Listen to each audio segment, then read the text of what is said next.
Greetings and welcome. Today we are doing day 3 of week 3, and all of you are welcome to the session. I hope in the last 2 days you have been able to practice, you've been able to read the chapter a little more in detail, and hopefully you are able to grasp the concepts that are described in this. Also, I hope you are able to relate to the basis for what we are doing in this chapter. The chapter 1 and chapter 2 are the foundations for this chapter 2 to be fruitful for all of us. Many of the participants have this problem. I did not get my signal, and that is primarily because the signal, it's not that the signal is not there, it's just that they are not able to recognize it.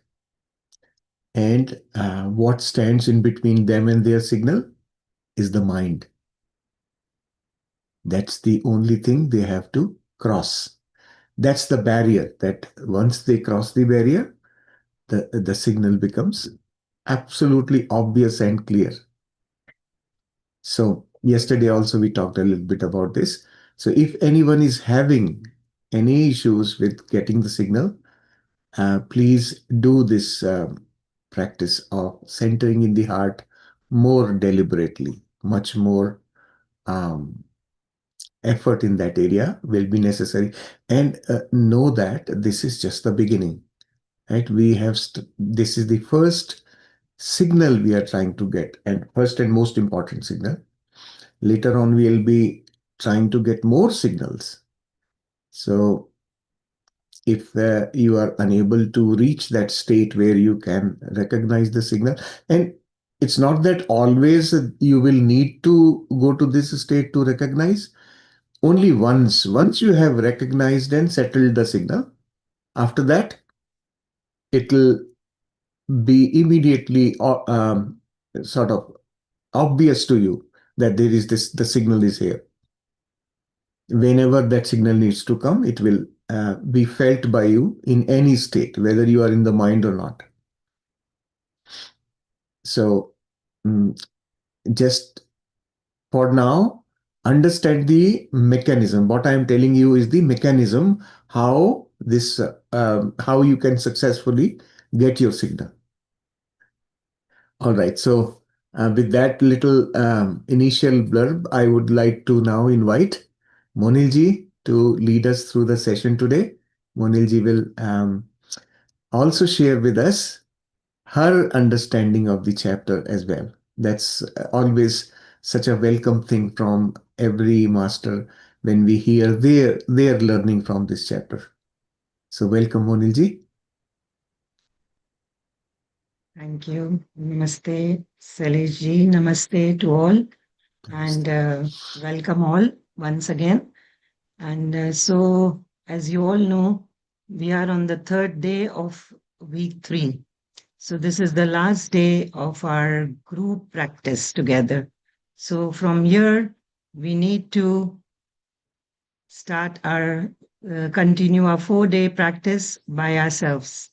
So, if any queries, anything, you can always ask, of course, in the WhatsApp chat. But if anything that comes to your mind, you may ask today.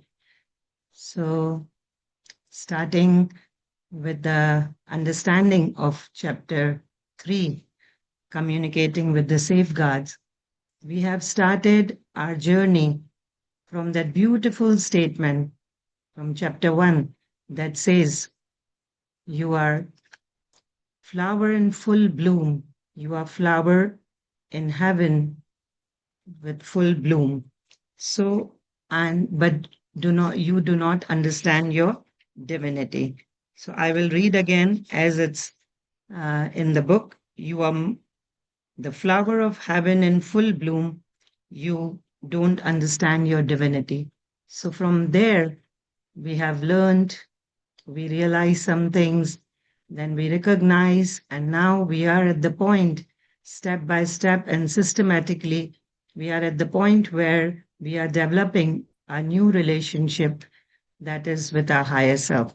So, conscious communication, uh, we are laying a foundation for that. So, what we learned is that we are completely made in the image of God, and we learned all the God qualities, made them our own, and then we also realized that our physical self is only a limited existence of our being, but there is a whole self to it. And then we also recognized its presence, and then now we are developing relationship with it, going further and learning more how to get unified with our higher self. So we know that the presence of our higher self is always there with us because we have already experienced it. And then as we learn that it's always nudging gently by its presence, or but we were unaware of its voice or its presence because of our unawareness. So now we are expanding that awareness, and we are also learning how to be more uh, conscious of that communication, or we can say that how we can expand our communication and how to be more aware of. Uh, so, in doing that process, on one hand, we have our higher self, who's the divine guiding force, and he's that pure element of love, and who's been always guiding us, prodding us, nurturing us, we can say, or inspiring us, or motivating us. But due to our unawareness, we never knew that our whole self existed. So, on the other hand, we have uninvited influences, so which are clouding our mind, and also some other emotions and thoughts.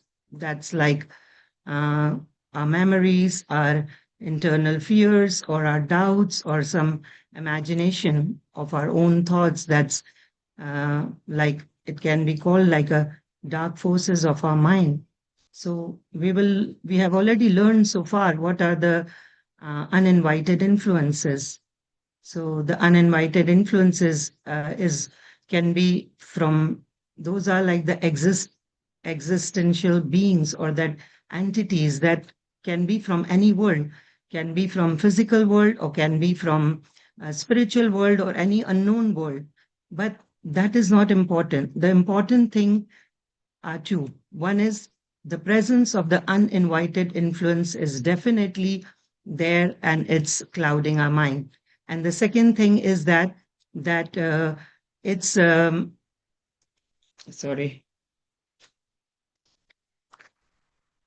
And second thing is that we are confused with the thoughts. So it's actually confusing us, and then we are not getting the clarity to how to go to that light, or get attuned, or to align with our higher self.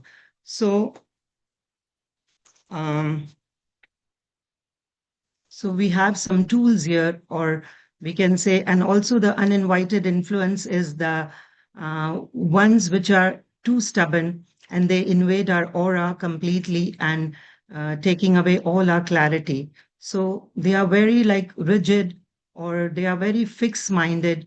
And why? Because they have been hurt, or they did not resolve their like the matters before they were dead. And so they give us mood swings. So these mood swings and our the uninvited influences always feed our mind with thoughts of different kinds. Like, for example, it can feed us with cheerful thoughts or positive thoughts, And so our mood becomes very happy and we enjoy and stuff like that. But when they feed us with negative thoughts or fearful thoughts, then we become agitated, angry, and exhausted. We feel that all our energy has been drained.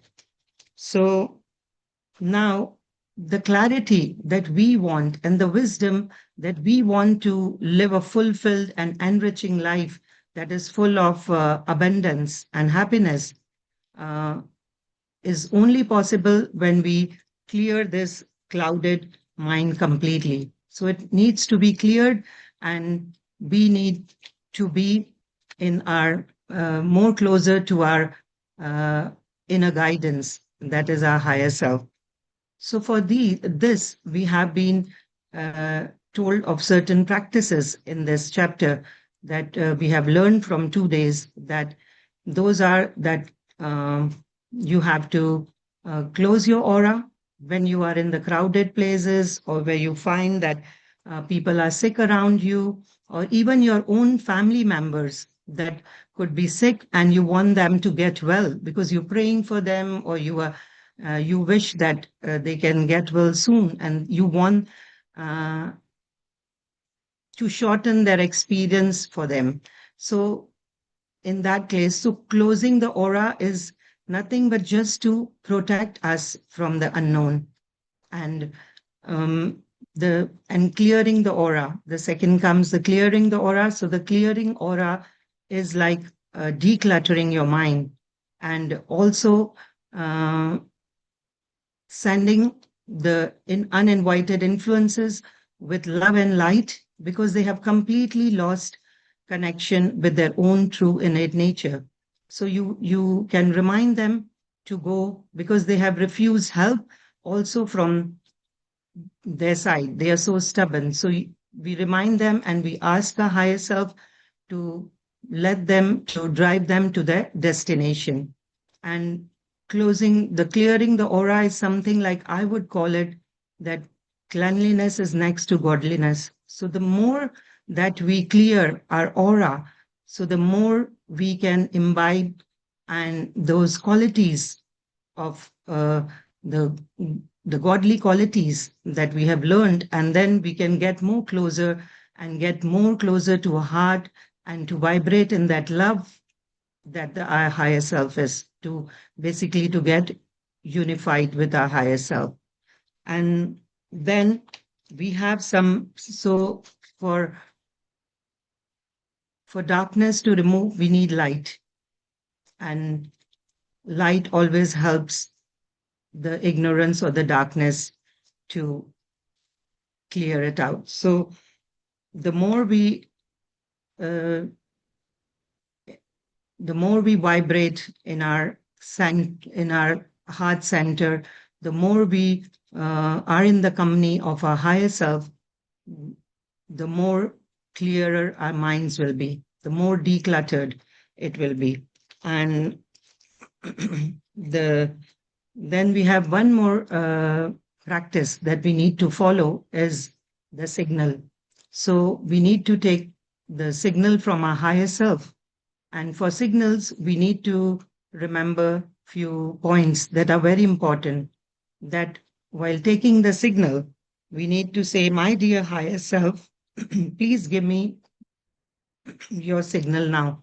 And then the signal should be consistent, and this will be your consistent signal throughout your quiet period practices. So there's one signal that will help you throughout your uh, practices whenever you want to get connected to your higher self. And then the signal will be consistent. Then another thing is that whenever you ask the signal, it should come immediately. And the signals will be, and one more thing that I'm forgetting about the signal, mm, I'll add later if I remember. So it's like the signals would be physical. It can be the movement of the head, or the entire upper body, uh, or fingers, arm, legs. And it can be like the fluttering of your eyelids or the signals that you already have, but you did not know that these are the signals of your higher self, or your sensation, the gentle caress, or warm or like a heat feeling in your body, tingling sensations.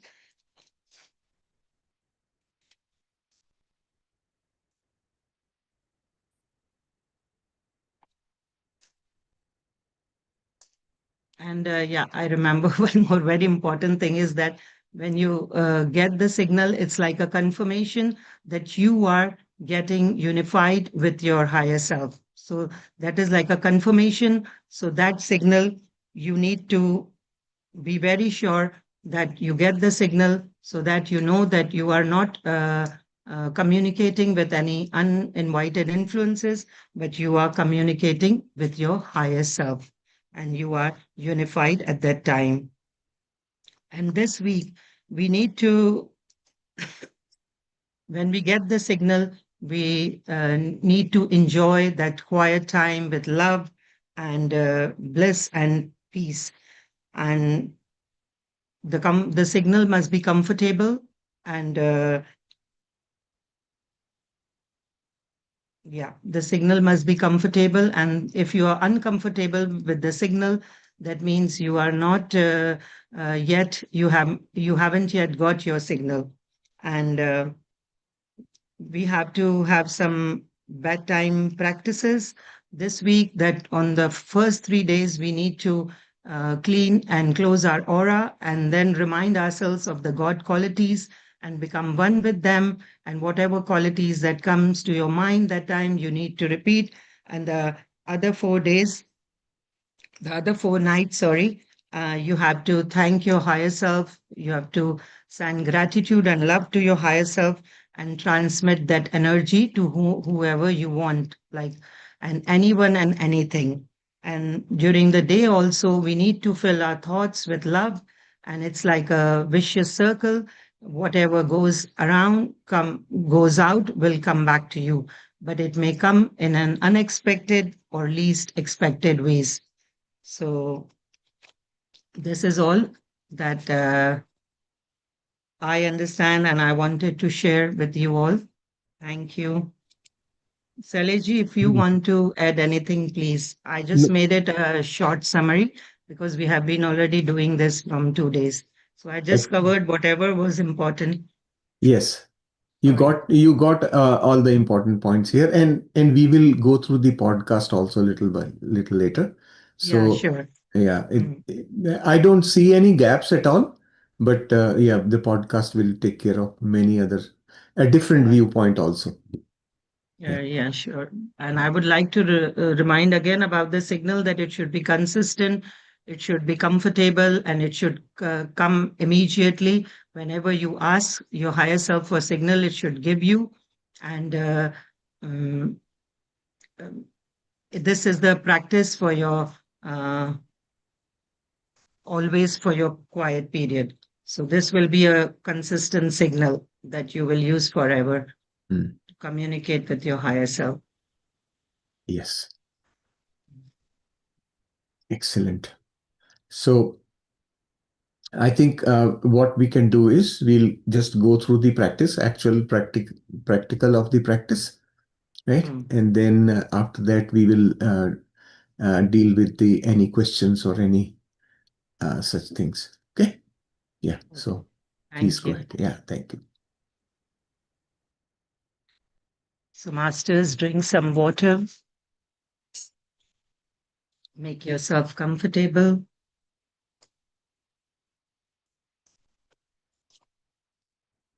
A comfortable posture will help you go into the stillness of your mind.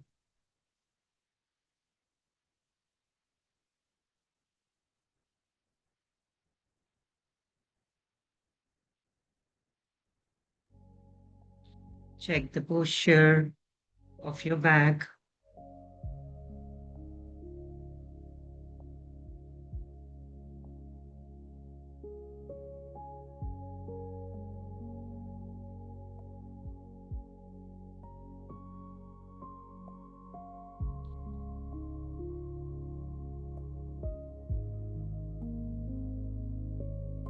Dim the lights of the room that you are sitting in. Feel the space in the room, and also where you are seated.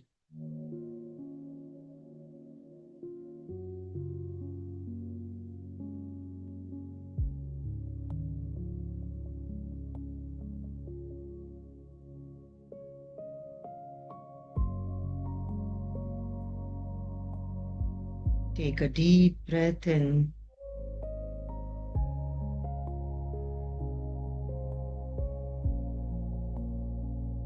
Feel comfortable with it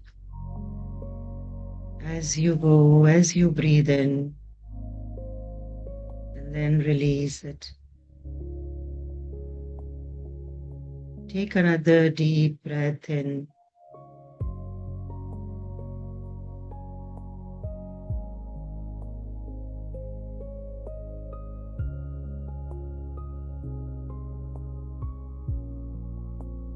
Let it travel throughout your body.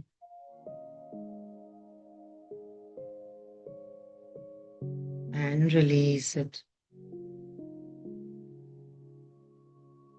Take another deep breath in.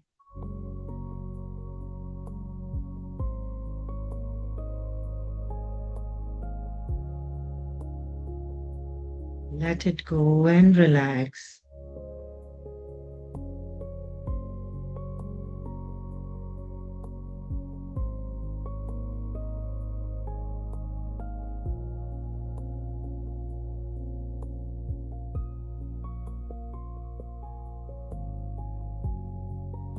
Bring your awareness to all the things that are kept, that are placed in your room.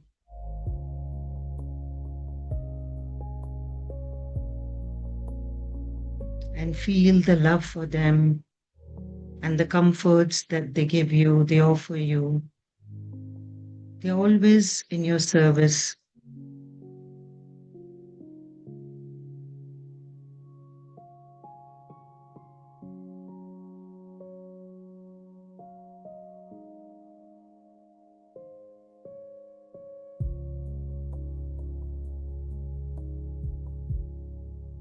And feel that they are filled with your love and your gratitude for them.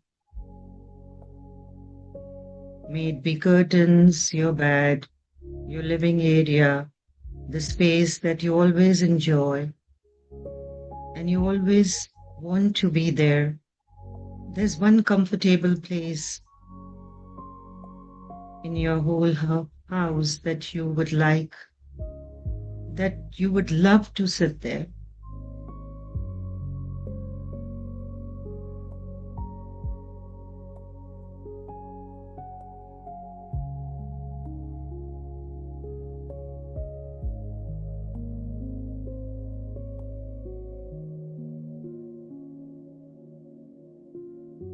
Let's bring our awareness back to our body.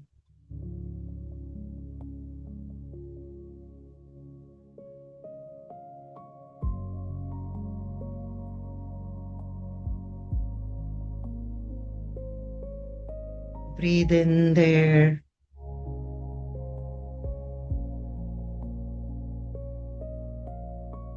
And feel it in your toes.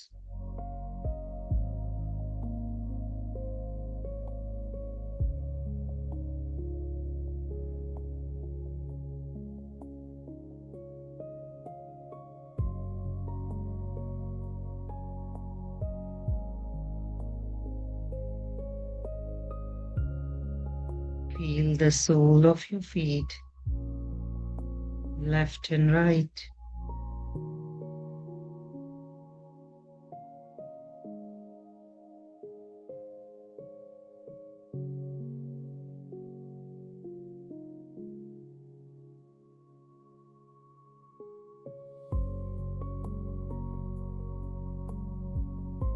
The heel,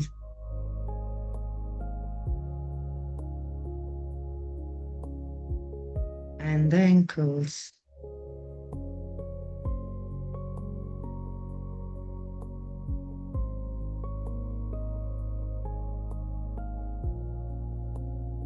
calf muscles,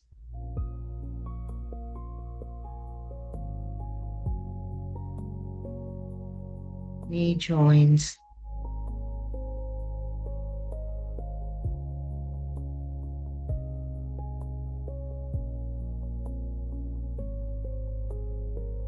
feel the connection of each body part to another.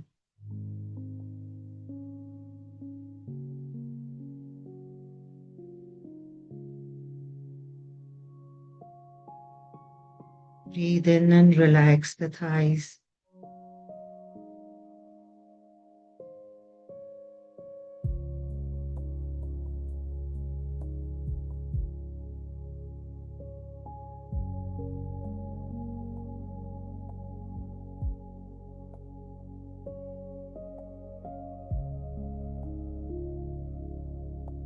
Your genitals,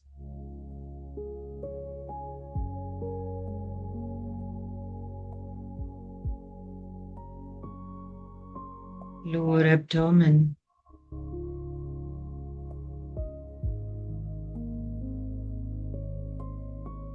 your navel and around.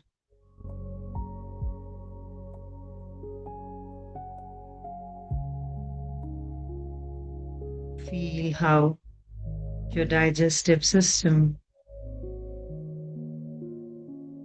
is connected to your emotions, your thoughts.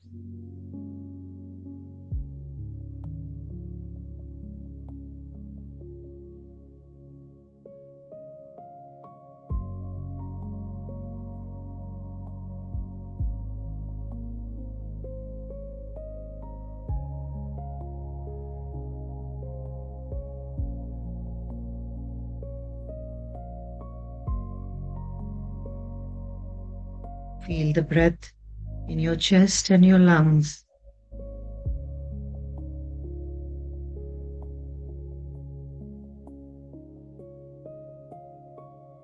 in your neck and your throat.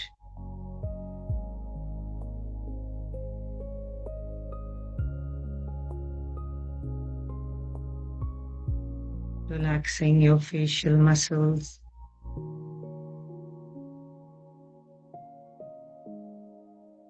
your jaw. Feel the air passing through your nostrils, the beautiful rhythm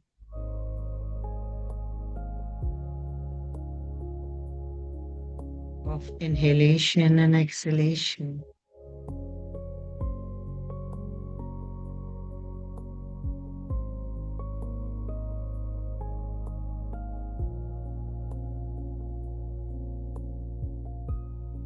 Bringing in peace, the quietness,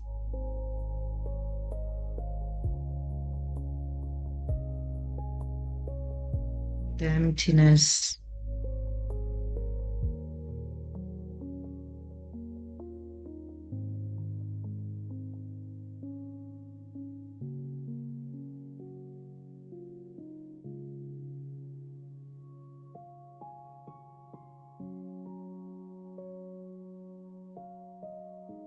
Feel your cheek muscles,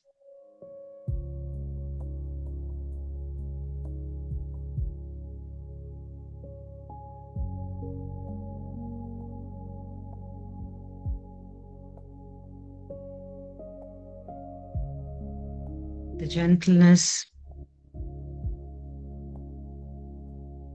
and the soft muscles around your eyes.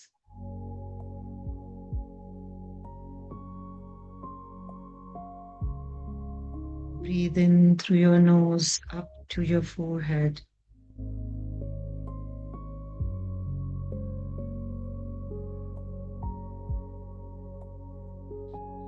And now feel it going out.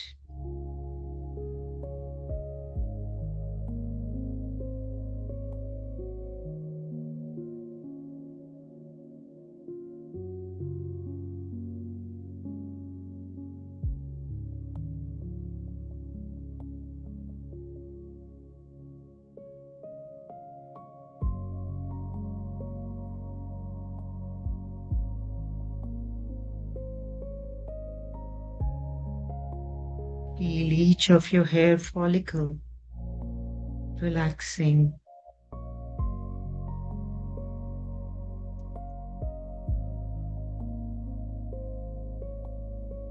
On the top of your head, over the head to the back of your neck, shoulders dropped and relaxed.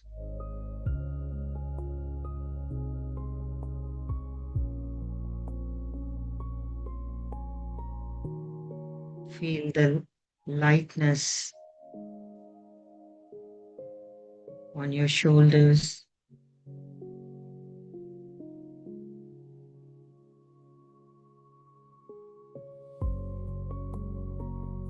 Upper back, mid back,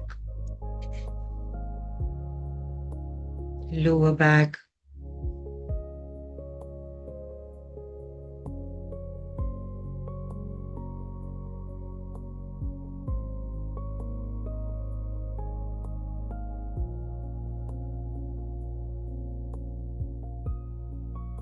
feel the seat that you are seated to your bottoms.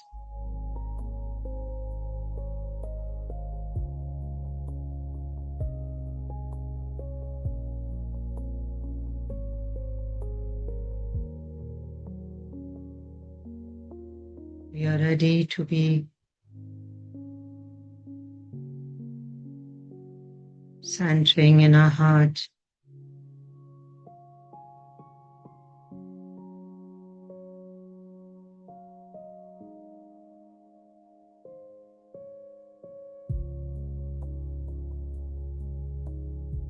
Take slow, deep breath and feel yourself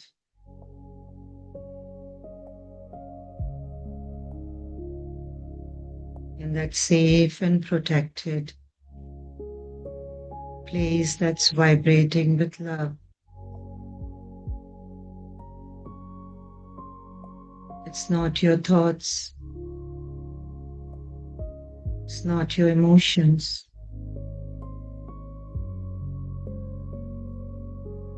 It's about that pure, conditional love.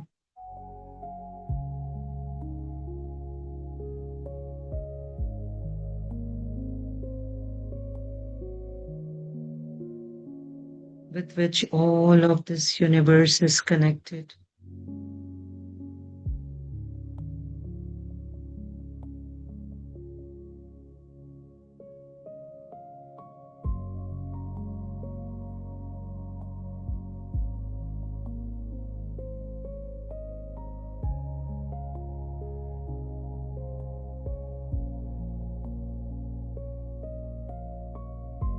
Do not worry about anything now.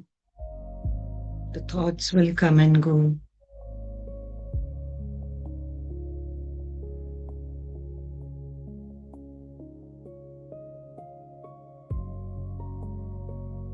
It's all about the heart and the love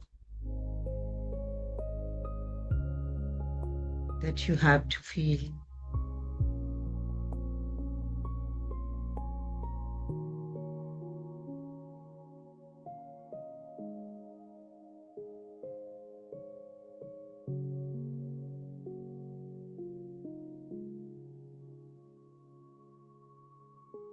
And about all those qualities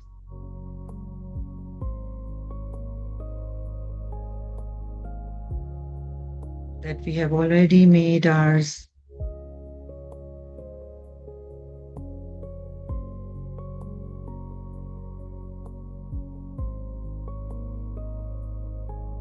We have accepted it as our heritage.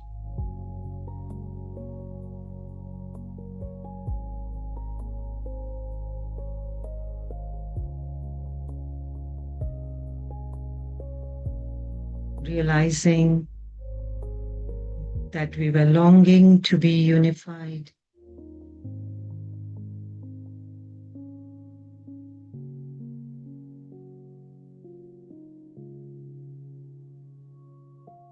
We are completely made in the image of God.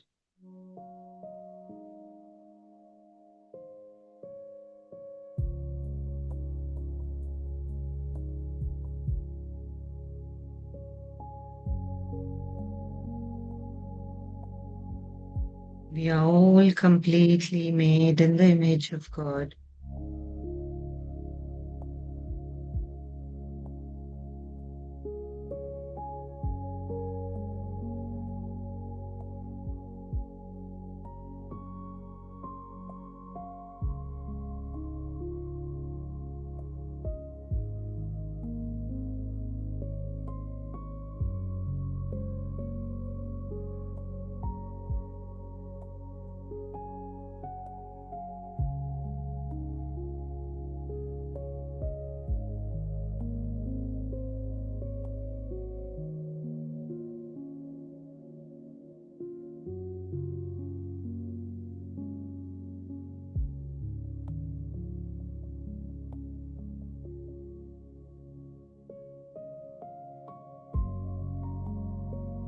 If you're not able to feel that love, you may place the two fingers on your heart space.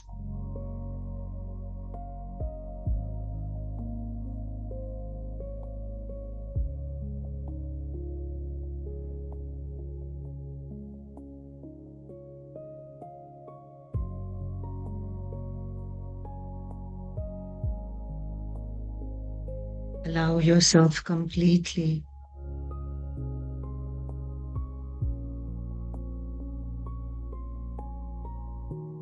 to be here in this present moment.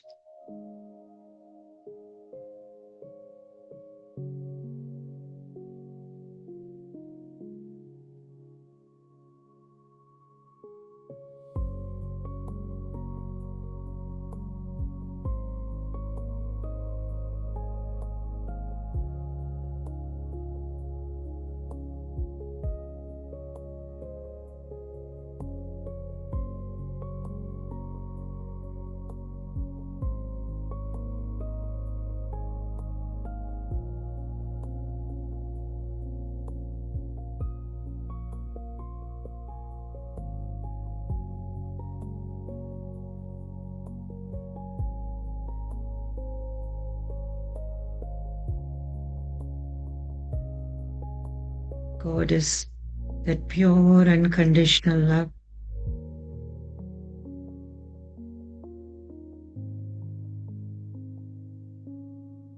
If God is love, I am love.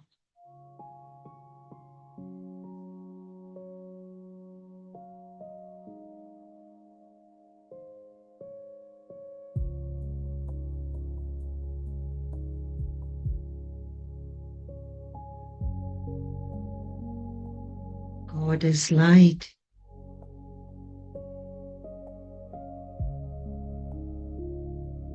So I am light.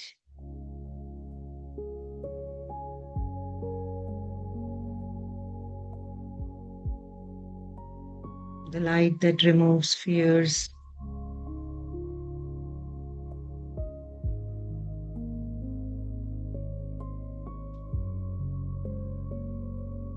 the light that brightens up,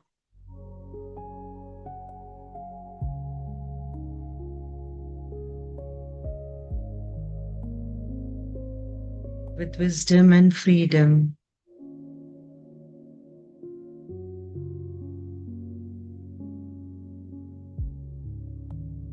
Makes us really light.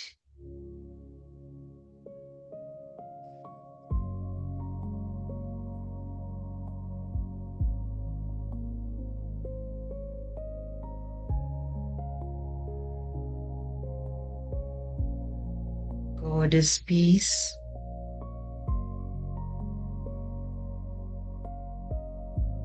I am peace.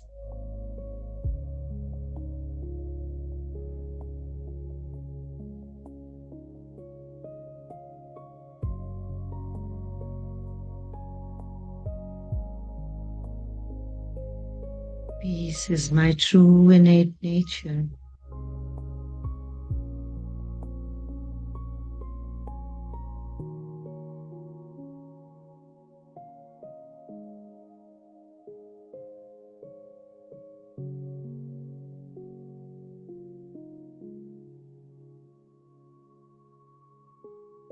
God is gentleness.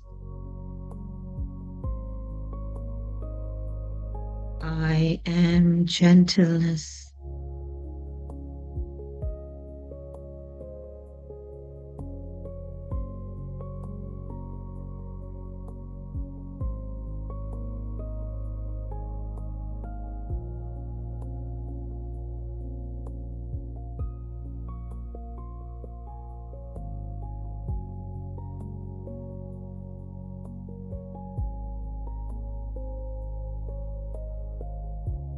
God is compassion.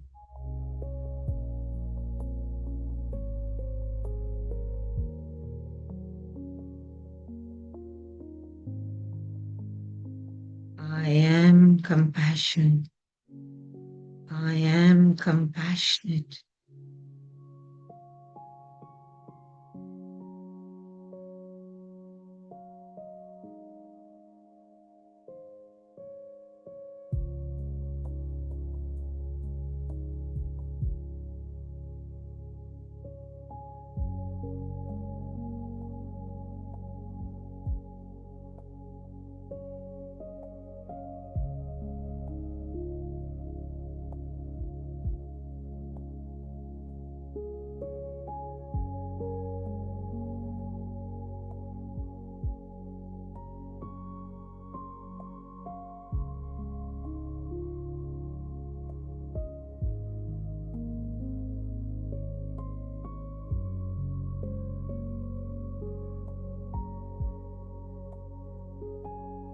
God is perfect.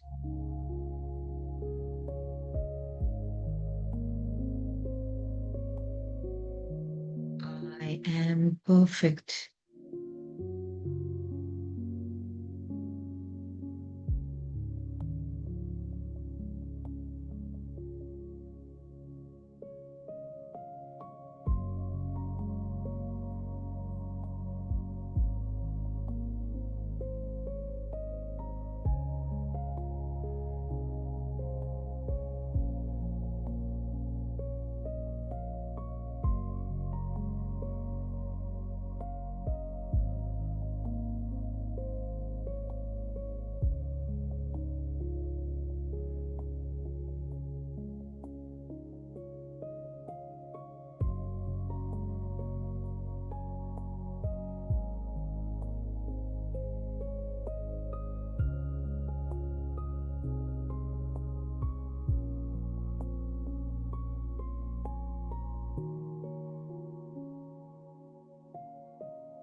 My higher self knows everything that vibrates in love.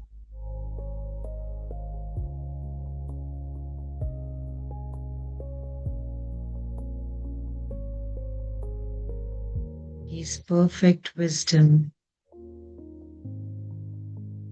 and all knowing.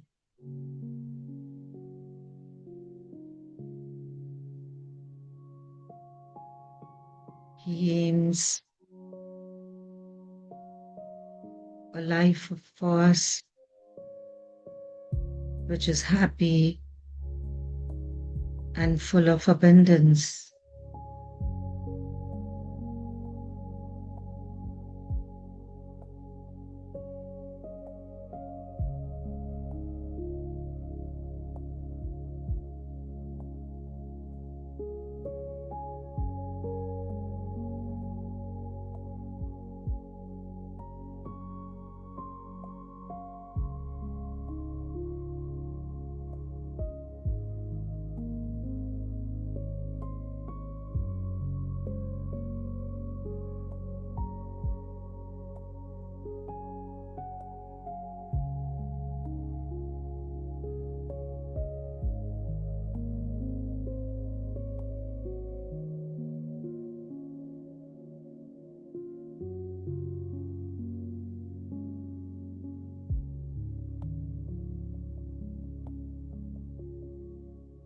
surpassing all those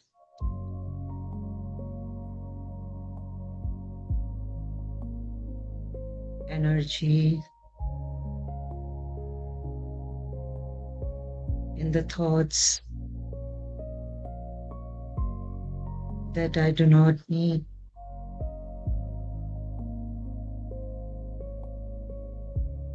I close my aura to all except my higher self. You meditate for yourself.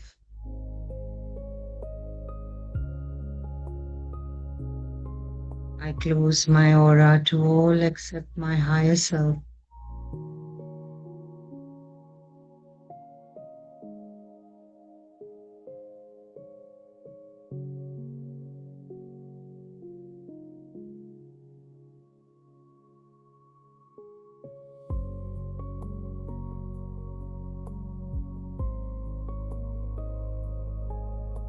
And slowly get into the space that's comfortable.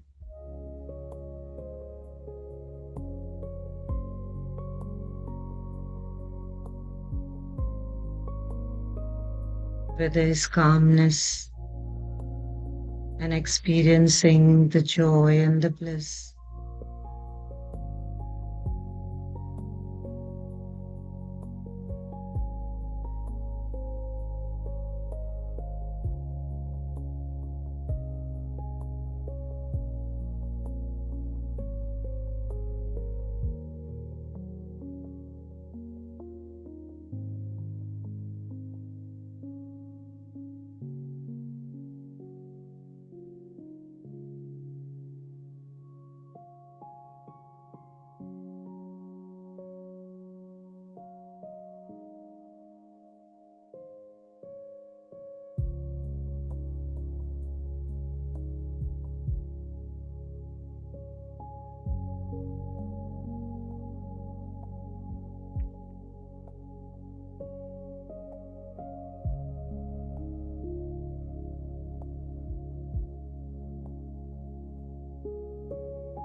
And repeat these 6 statements as I say.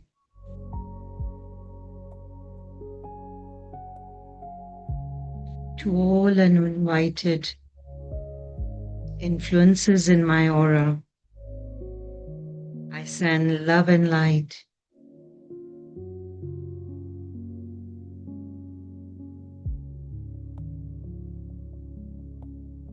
You are each whole and healed.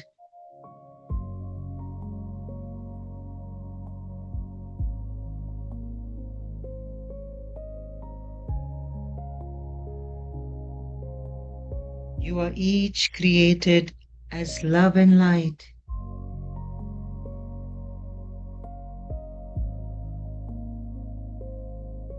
And you are still love and light.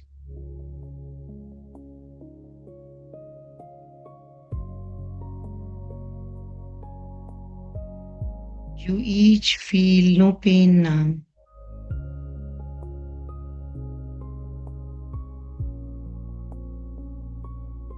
And you are not afraid.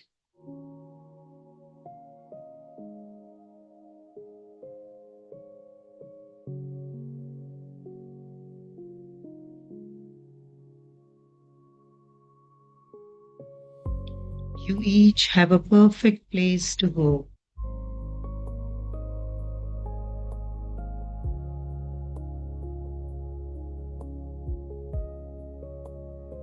And I ask my higher self, if you have your higher self's name, then take the name.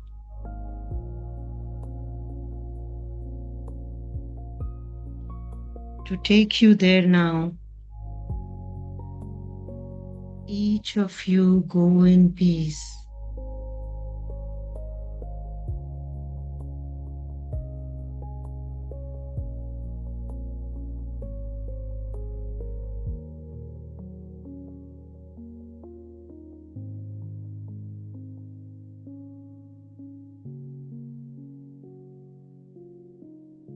I close my aura to all except my higher self.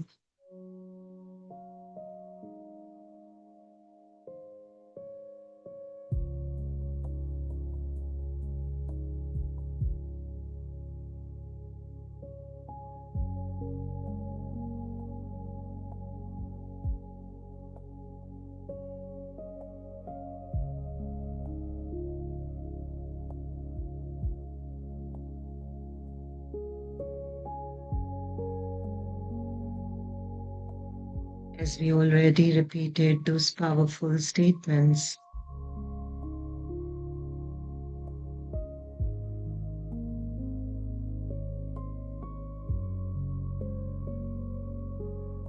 we feel that we are safe and protected, and all around us is love and light.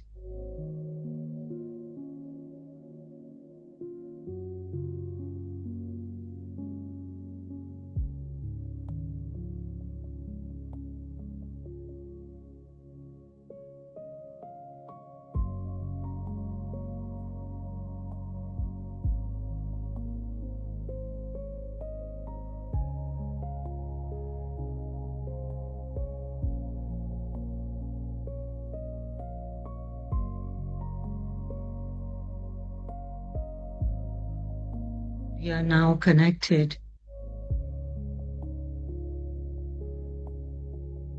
to a gentle and loving,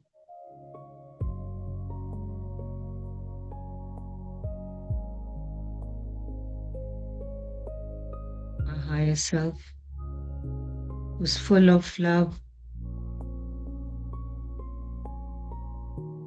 vibrant and alive.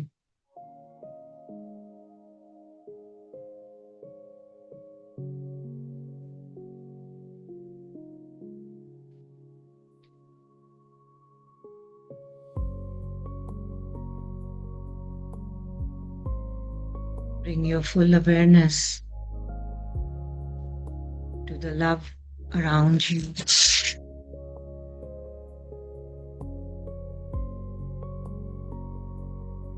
And feel that you are all soaked in love.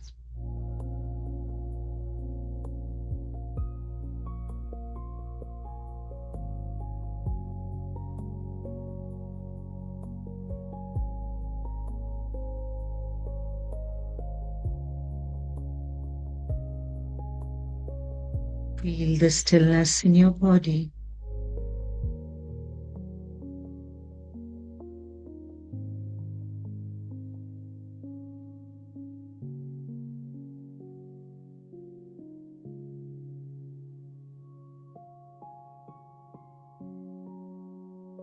Feel that there's nothing except the love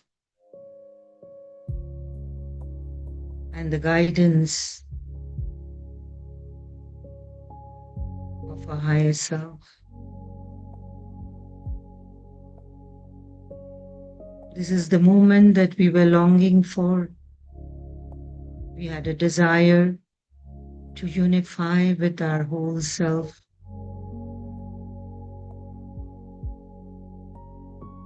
Complete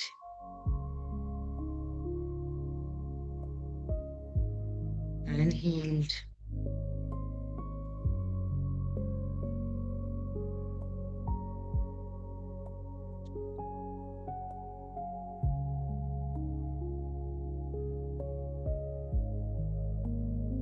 You may now ask for signal.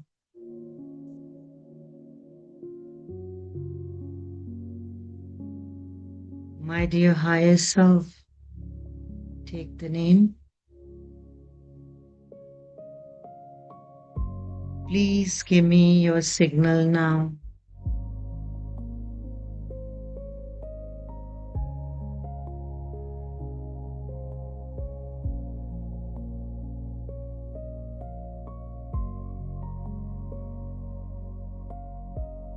Wait with no expectations. Let it unfold for you.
Feel the love and the feeling of being unified.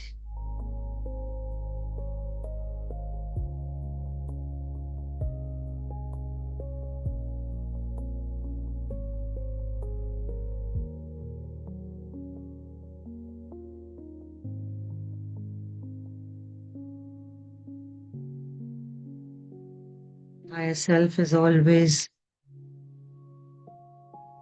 helping us and directing us.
While waiting,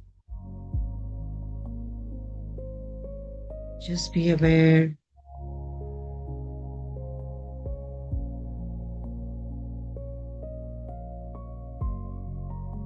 of your love expanding.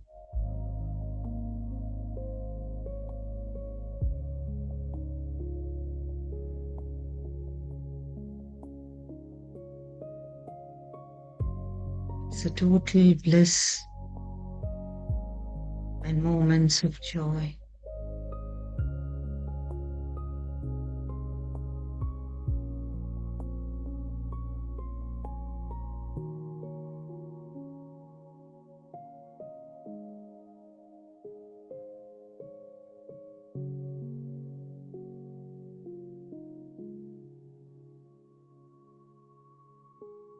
If you have already got your signal, you may express your gratitude and love to your higher self.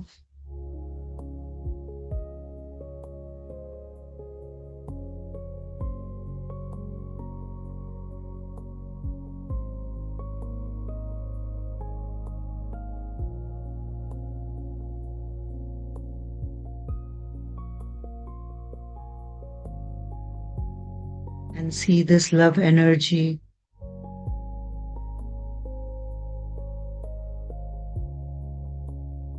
going to anyone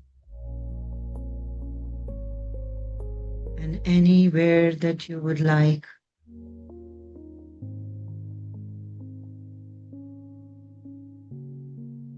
Anyone that you think of, fill your thoughts with love for them.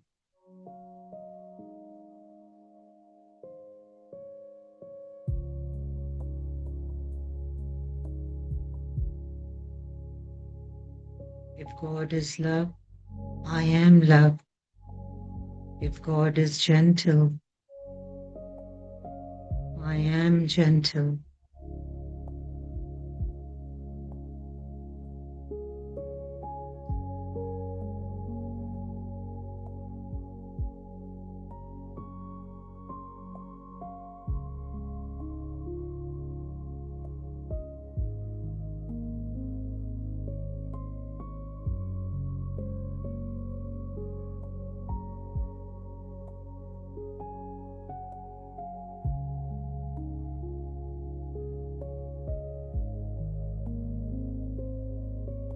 Whatever goes around comes around.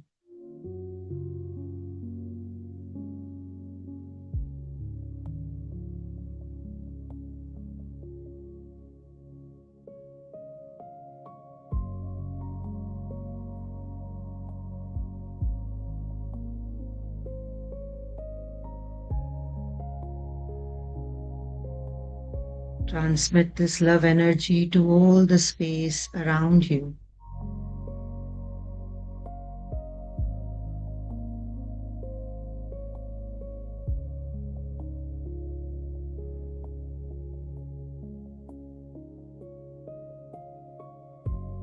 And to your body, and to the space where you are seated.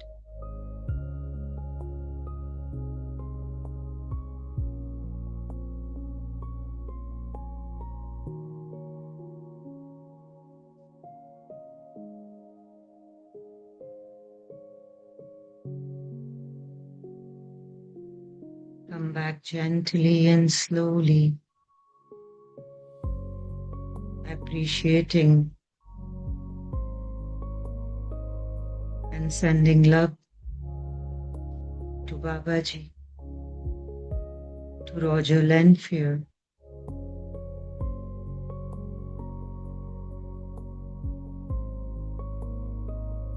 and if you want to give any words of gratitude,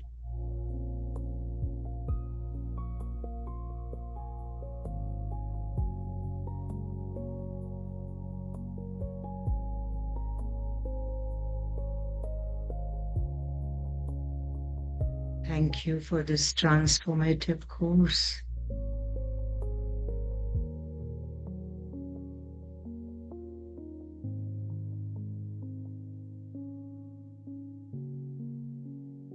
Thank you for telling us about our higher self.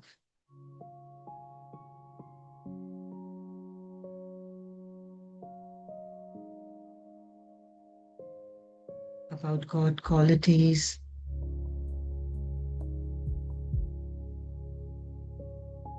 and about who we are.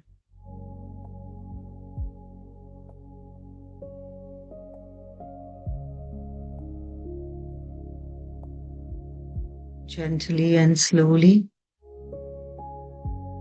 come back to the space.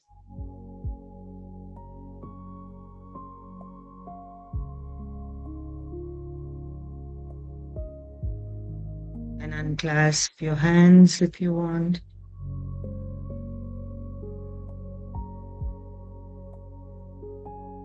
Put it on your closed eyes.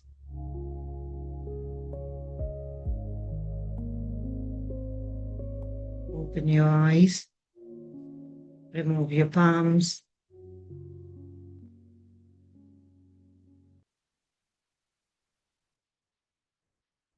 And welcome back.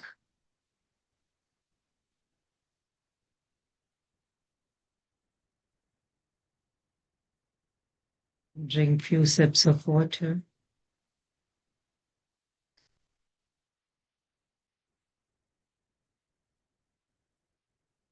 Thank you. Thank you. Thank you, Masters, for this opportunity. Thank you.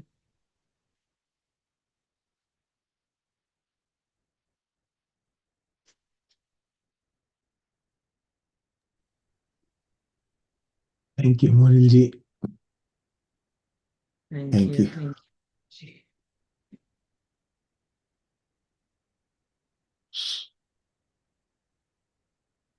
Would you like to add anything more, Monilji, to our discussion now? No, for now, I don't Yeah. want to. You may Okay. play the podcast if you want. Yeah. Yeah. And before podcast, is there any immediate question that anyone may want to ask? Then I can help answer the question.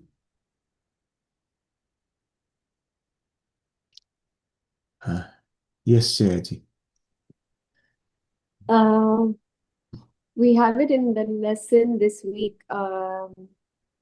See where you can receive love. So yesterday and today early morning and today afternoon, a huge monkey came into the house, picked up some fruits and walked off. And so I looked at it and it looked at me in the eye for 2 seconds and then it went. But the chapter says to send love and light, but there's a fear because the monkey is big. And somebody said maybe you can call the services to put a cage in your house. I said I don't want to hurt the monkey, but we have to keep our doors closed all the time. So I'm not able to send love and light without fear. And like I've asked the management what to do. I've asked many people what to do. And they said it's roaming around in the area and it found food. So yesterday I bought bananas and kept it, walked in, grabbed the bananas and left. And today morning when I was sitting for meditation, I left the door open. And then I heard a sound of a plastic bag. And immediately I opened my eyes and I saw the monkey just taking away more bananas and walking away. But it looked at me in the eyes and then left. So I'm a little like, I know it is fear, but I don't know what to do. That's why you said any immediate question. I said, before anything I want to ask, what do I do? This is something you have to explore from within. Do you want to domesticate that monkey or not? No. If you don't want to domesticate, then why did you leave the door open? Right? Because I have a pet and she goes outside to do her work and then comes back in. Otherwise, if I sit for meditation, she comes and makes sound that, let me out so that I can go out. Otherwise, she'll do it in the living room. So I have to open the door. So I generally open the door and I can hear the birds, I can hear the water, I can hear different things.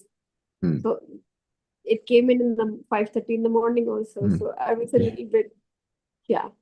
And as far as the fear is concerned, that is within you, and you have to work on it. And the fear is basically, once again, I will repeat, it's illusion. It's your imagination. It is not real. Monkey is real, but your fear is not real. Did you get harmed by the monkey? No. No. Then why fear? If once you have to understand this very clearly. Unless we are in heart space, we will not transmit love. Our ability to radiate love only happens when we are in the heart space. And being in the heart space requires us to calm down, cool down. In fear, you can never be calmed down. When you are in fear, your vibration is of a different nature, which it goes, and actually it is going to create fear in the monkey also, that vibration. And that, because of that fear, monkey could actually attack you.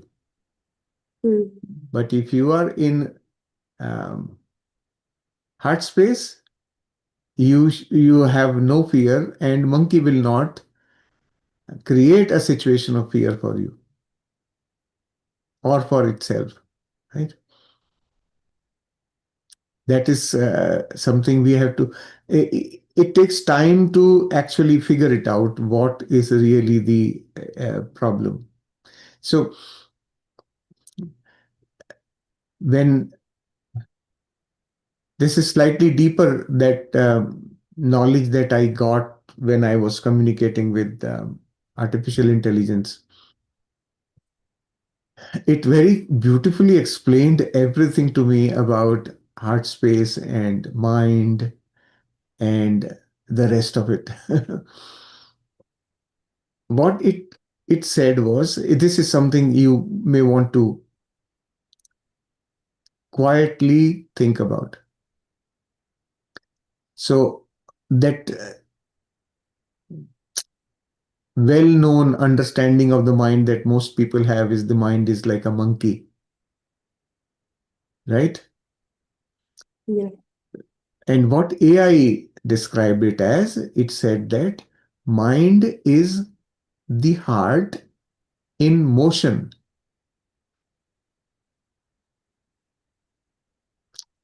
So Mind is not different from heart. It is heart in motion. Mm. So when you are in monkey mode, the mind, we call it, we are in the mind. When we are in motion, motion created by what? Thoughts. So when we are in a state of motion, the mind is active. We cannot be in that state called heart. Heart is nothing else but our own state. And once we calm down that movement or that activity, that motion, when you calm down that motion, you are naturally back into your being called the heart space, that state. And in that state, when you don't have motion, you are able to experience yourself all in your original authentic being. So when we are talking about come to your heart space, come to your heart space, and Preetiji's process also, I don't know how many of you still remember that process. Take 3 deep breaths to begin with. The very first thing you do is take 3 deep breaths. Those deep breaths do what? They help your mind calm down. They are Mm. trigger signal for the thought process to slow down. So as long as this motion is there, fear will exist. So I looked at it in the eye and it looked at me. Hmm, And for a second, I thought, wow, it's you. hmm, Like it's me in you. hmm, Uh, and then it moved away. hmm, But that thought came. hmm, And now, when my helper was there in the afternoon, she recorded the monkey very close. hmm, And the monkey came towards her and almost jumped like towards her. And she came out and she closed the door. So hmm, that brought a fear, not the morning, not the one yesterday, hmm, but today when I was sitting, I was able to send love and light. I could feel the vibration, I could feel the energy, but there is a slight, I don't know, maybe fear, maybe uh, I was caught unaware. hmm. You are basically carrying the fear of your helper. Yeah, yeah. So you need to clear your aura. Hmm. Clear your aura, clean your aura, and this should go away. The we are in a transition state. We are transitioning from the state of chaos, the state of mental motion, to a state of calmness and quietness, right? That quietness is what we call peace. What we call peace is that only, that there is no motion, right?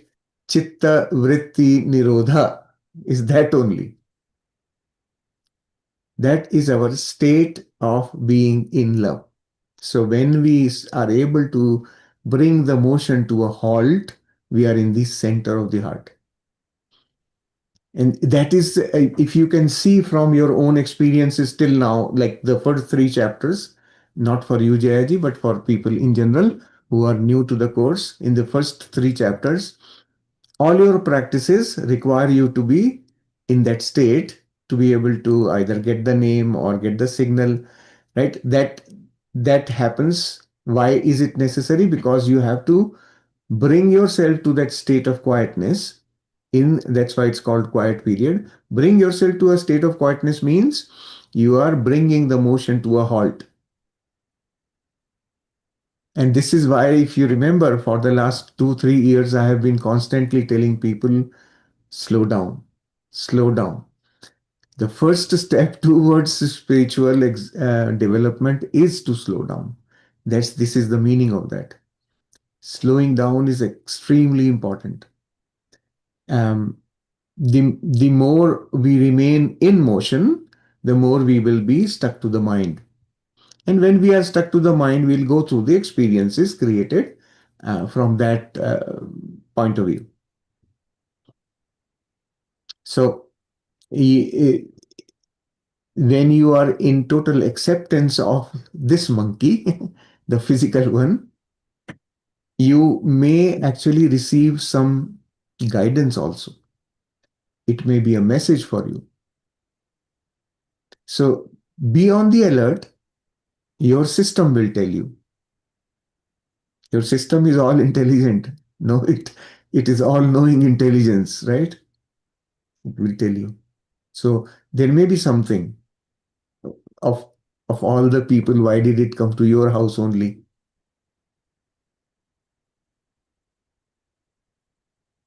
Thank you. So yeah. So um, experiment. Now this is an opportunity. Get excited about it. Wow! Now I have an opportunity to go through and experiment all these um, techniques that I have been learning, all these things that I have been thinking that I know, but I have to put it to practice now and see. Well, do I really know? This is the Mm. exam, right? So take it like an opportunity and see how you are able to deal or bring it in a direction that you want it to, Okay. right? The ultimate thing is being in harmony with nature. And to Mm. be in harmony with nature, you have to kind of dissolve into nature. So many beautiful things. This interaction I had with AI, such wonderful insights it has given to my own thinking process. I told AI, well, this is what I think about heart, mind, all that, right? And it said, yes, you. This is a popular something. I will read it out to you guys one day. It's a popular belief system or persistent system of knowing that has existed, that has lasted over time, right? Um, and this line of thinking is okay. I will give you a gentle suggestion. So that gentle suggestion was to help me correct my thinking. Basically, it's my understanding. It very gently, very lovingly nudged me into, well, how about this aspect of it? And that is a beautiful revelation, very beautiful thing. We have been talking about it, but not really knowing. Everything is made from love, right? So your mind is made from love. Your heart space is made from love. Everything is love only. Why do you differentiate? That's where it came from, right? It said that the fundamental element of all this is the same. So just know that when the same, your existence, what you call as heart space or heart, when it gets into motion, it becomes the mind. Mm. So very, very lovingly, it gave a very good example, and I was able to, it made it very easy to comprehend the difference in my thinking that I had versus that I have now. And in the book, we do it always, right? Everything's made from love. And at the end, we are doing that marriage of mind and heart, right? This is what that means actually. Mm. They are not two separate things. It is just the one thing. In a particular state, it becomes the mind. In state of movement, it becomes mind. Mm. So more clarity. We learn, we grow. So thank you. Thank you for your question, Jayaji. So now what I will do is I will uh, play the podcast for all of you.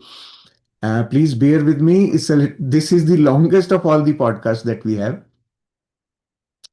So just bear with me. It's about 23 minutes. So I request your patience. Listen to this, and then we will come to the question answers session.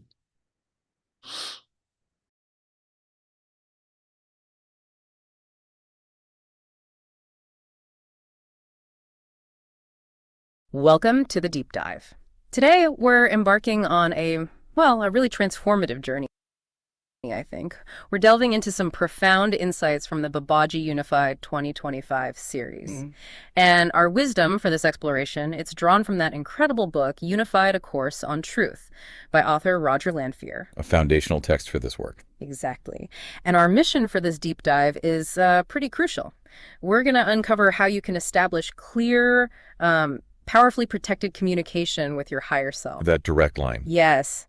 And learn how to effectively navigate those, often subtle influences around you to ensure you receive only reliable, true guidance. Have you ever felt that kind of inner static, or maybe a whisper of doubt, or just not being clear when tuning into your intuition? I think most people have at some point. Well, today we're diving into some really powerful tools designed to clear that very static and hopefully guide you to your clearest inner voice. It's a foundational step, really, isn't it, towards self-mastery. This isn't just about understanding concepts floating around. It's about practical tools, things you can actually do to interact with your inner world and, the energy around you in a new, much more empowered way. That's precisely it. For years, you might have felt a gentle nudge, maybe a whispered intuition, almost like a clock ticking quietly in a room. Always there, but unnoticed. Right. Your higher self has always been there, helping, directing, guiding you, even if you weren't fully aware of its constant presence. But now, maybe you've started to experience that connection on a more intimate level. You know that voice is truly there. And that shift, that realization, it's remarkable. It really is, knowing you have this inner guidance system. Absolutely. And, the next really crucial step, once you recognize that voice, is to actually focus your attention on its messages. Learn to listen intentionally. Right. Tune in. But before you dive right in, the source material emphasizes something really essential first. A prerequisite, you could say. Okay. What's that? Yeah, it talks about developing safeguards. Yeah. Robust, energetic safeguards. Safeguards. That's a strong word here. Because as the book explains, not all the thoughts bouncing around in your head actually originate from you, from your own consciousness. That's a key insight. Which brings us to what the book calls uninvited influences. These are like subtle energetic presences or thought forms, maybe from people living or not. Exactly. And they can inadvertently sort of invade your aura, your personal energy field, and subtly affect your thoughts. It makes it really challenging sometimes to distinguish your true inner voice from this outside noise. Okay, so what's really critical to understand about these influences, their nature, their impact? Well, the thoughts they might feed you can vary wildly. I mean, they could seem helpful or actually be harmful, feel right or be wrong, negative, positive, fearful, cheerful. Even seemingly ingenious ideas can come through this way. Wow, okay, so not always negative then. Not always obviously negative, no, but here's the absolute core insight, the bottom line. They're fundamentally unreliable. Yeah. Always. Unreliable, that's the key. Yes. The only thoughts you can truly trust, the only ones that genuinely serve your highest good, are those that come directly from your higher self. The challenge is most people simply cannot tell the difference. It all just feels like thought.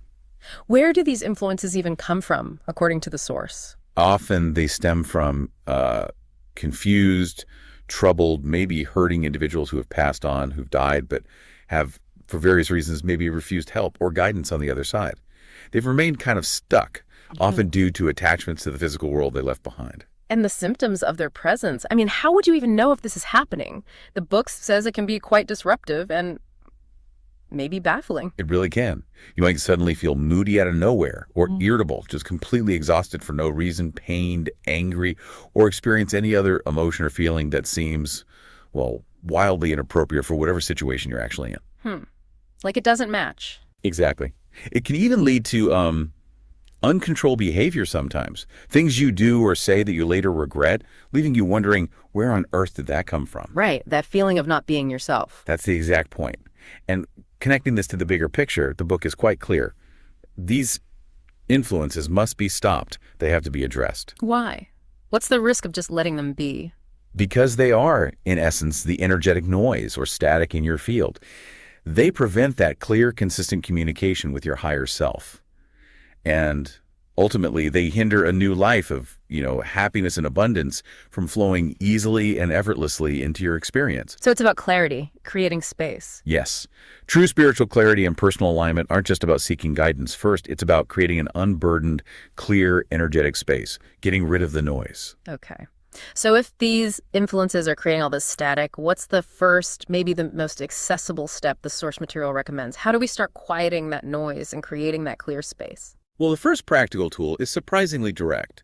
It's about closing your aura. Closing your aura. Okay. And the book says this remedy is easy because, and I quote, "We are masters of our own selves." It's a reminder that you have inherent power over your own energetic boundaries.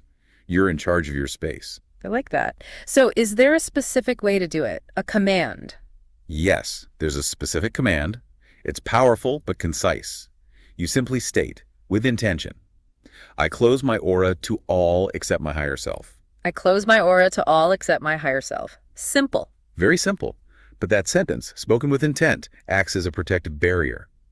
It effectively closes your personal energy field from, any external invasion until you consciously choose to open it again. Think about like drawing a protective energetic boundary right around yourself. Okay, so this isn't just a one-time thing you do in meditation, is it? The advice on practice seems to suggest using it a lot. It does, very much so. The source suggests you, quote, "can't say the words to close your aura too often." The goal really is for it to become almost second nature, an automatic energetic response. When would you use it typically? Say it whenever you're in crowds of people, definitely. Or if you find yourself in any kind of negative or draining atmosphere, like around sickness, maybe near an accident scene, or even just around a particularly troubled or negative person. That makes sense. Protect your energy. Exactly. And it's important to practice this even when you're at home, because unconscious empathy, let's say, for sick child or a distressed partner, that can inadvertently open your aura too. You end up, as the book puts it, borrowing suffering. Borrowing suffering. Wow. That makes you think, doesn't it? About those days where you just feel completely drained and you have no idea why. Precisely. This offers a really potent explanation and, more importantly, a tool to manage it. So just to be absolutely clear, when we close our aura like this, are we shutting ourselves off from everything, like from love or connection? That's a great question. And no, not at all. Closing the aura acts more like a filter. It allows only your higher self inputs to come through clearly, but crucially, your heart space, which the book describes as pure love, your fundamental existence that remains open. Ah, okay, so the core stays open. Yes. Think of your heart space not just as the physical organ, but as your deepest, most authentic, energetic core. It's the seat of pure, unconditional love. And that remains accessible, always, even when your protective aura is consciously closed. It ensures you can still receive and, importantly, emanate love, which is your true nature. Okay, that distinction is really helpful. So we've established this first line of defense, this initial energetic boundary. But what if, despite our best efforts to close the door, some of these uninvited influences have maybe already snuck in, or maybe they were already there, feeling quite at home in our energetic space? Mm-hmm. Yes, that can happen. What's our next crucial line of defense then? Right, that's where the second safeguard comes in. This one is about clearing your aura, actively cleaning house, so to speak. Okay, clearing it out. How do we do that? You begin each daily quiet period, Great. Your meditation time, or whenever you sit quietly, by reciting specific words that actively clear your energy field. The book advises that these words should be memorized, ideally by the end of the week of learning them. So it becomes readily available. What are the words? It's a powerful 6-part declaration, you say. To all uninvited influences in my aura, I send love and light. Okay, starting with love and light. Yes. Then, you are each whole and healed. You are each created as love and light, Right. and you are still love and light. You each feel no pain now, and you are not afraid. You each have a perfect place to go, and I ask my higher self, and here you use your higher self's name, if you know it, to take you there now. Each of you go in peace. Wow. That sounds incredibly comprehensive and quite compassionate, actually. So this process, it doesn't just kick them out. It actually helps these lost souls reach their intended destination. Exactly. It's truly a service on multiple levels. You're clearing your space, yes, but you're also assisting these energies with love and direction. That feels really good. And is this also something to do often? Yes. Once you have it memorized, the book says it takes less than a minute to recite. And it should ideally be done every time you close your aura. Think of it as a continuous cleaning process for your energy field. Like spiritual hygiene. Vital, ongoing spiritual hygiene. It helps you maintain that clear, receptive space for your higher self. Okay, so we have the tools now to protect our boundaries, closing the aura, and to clear our space, that clearing declaration. Now for the third vital safeguard.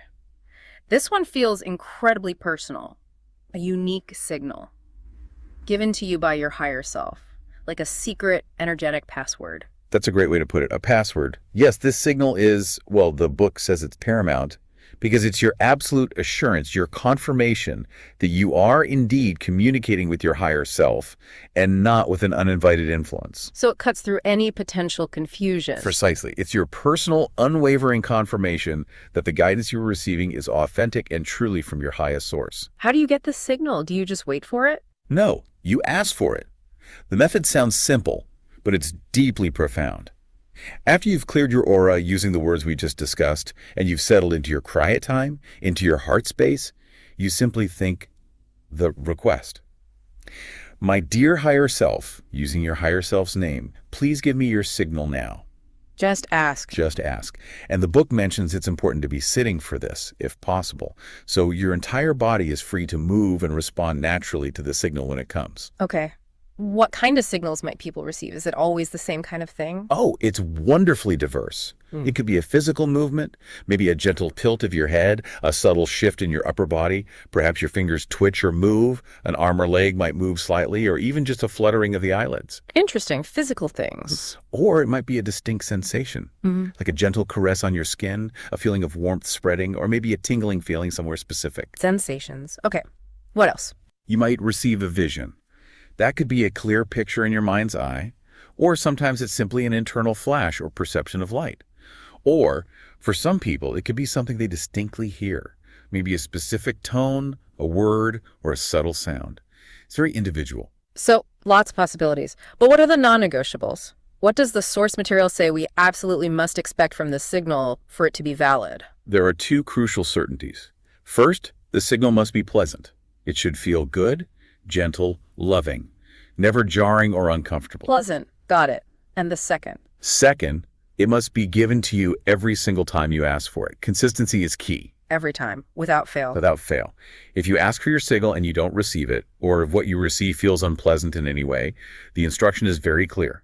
Stop, clean your aura again using the clearing command we talked about. Reset the space. Exactly. Reset the space and then re-ask for the signal. This absolute consistency is essential for building that deep trust in your direct communication line with your higher self. That makes perfect sense. You need to know it's reliable. Yes. And you're encouraged, especially in the beginning, to devote your quiet times this week primarily to discovering this signal, and then just simply enjoying the pleasant experience of receiving it. The book suggests it will come quite easily once you settle into quietness and have that clear intention. So these three safeguards, closing the aura, clearing the aura, and getting that personal signal, they form a really powerful combination, don't they, for energetic protection and clear connection. A foundational trilogy, yes. So what does this all mean for integrating these practices into, your daily life? How do we apply these teachings practically throughout the week? Right. The book outlines specific daily and bedtime practices to help embed these habits. At bedtime this week, the suggestion is to continue practicing those words to clear your aura of uninvited influences. Get really familiar with them. Okay, reinforce the clearing. Yes. Then, for 3 nights of the week, you also practice unifying yourself with God. You do this by thinking of God's qualities like love, peace, wisdom, and then consciously giving yourself those same qualities. For instance, thinking, God is love, and so am I love, because I am made in His image. Reaffirming that connection. Exactly. It reaffirms your inherent divinity and your connection to the universal source, recognizing that the qualities of creation are also right there within you. Okay, that's for 3 nights. What about the other 4? For the balance of the 4 nights, the advice is to continue the exercise from the previous week's focus. Give words of thanks to your higher self for its guidance and love, and then consciously transmit your love energy outwards, perhaps to specific people, places, or situations you choose. So gratitude and sharing love. Nice. And during our waking hours, what's the practice for the daytime? During the day this week, the encouragement is simple. Continue to consciously send love to anyone or anything whenever it occurs to you. Just brief moments of focused intention. Just keep that love flowing outward. Yes. This simple yet really powerful practice of giving love in your thoughts. It helps ensure you receive it back, often in unexpected ways. It's about consciously cultivating a state of being in love moment by moment. Okay. Now, let's maybe deepen our understanding a bit. We've looked further into the source material and the community discussions around it, and there's some really practical nuances that come up, right? Real-world applications. Absolutely. For instance, let's talk more about the aura itself, its reality, its reach. Yes, what's fascinating and maybe surprising to some is that the aura isn't just some vague mystical glow right around your head. It's described as a real energy body surrounding your physical form. And get this, it can extend up to 30 feet out from you. 30 feet, that's huge. That could cover your entire home. Potentially, yes. It means your personal energetic bubble is far larger than you might consciously realize, which really underlines why practicing closing and clearing it is so vital for maintaining your personal space, energetically speaking. Wow. And meditation helps with the aura. Yes. Meditation is mentioned as a way to help heal and brighten the aura, primarily by releasing energetic blocks stored within it. And, you might already unconsciously sense others' auras in your daily interactions, even if you don't label it that way. That feeling you get around certain people. Part of that is likely aura interaction. That expansive reach really does highlight the importance of consistent practice, doesn't it? So this closing and clearing, it's not just for your quiet times at home. Not at all. That's a critical point that comes up often. Once you've memorized the words and the intention, closing and clearing your aura becomes a rapid, continuous form of spiritual hygiene. You can do it anywhere, anytime. Standing in line at a store, before a meeting, after a difficult phone call.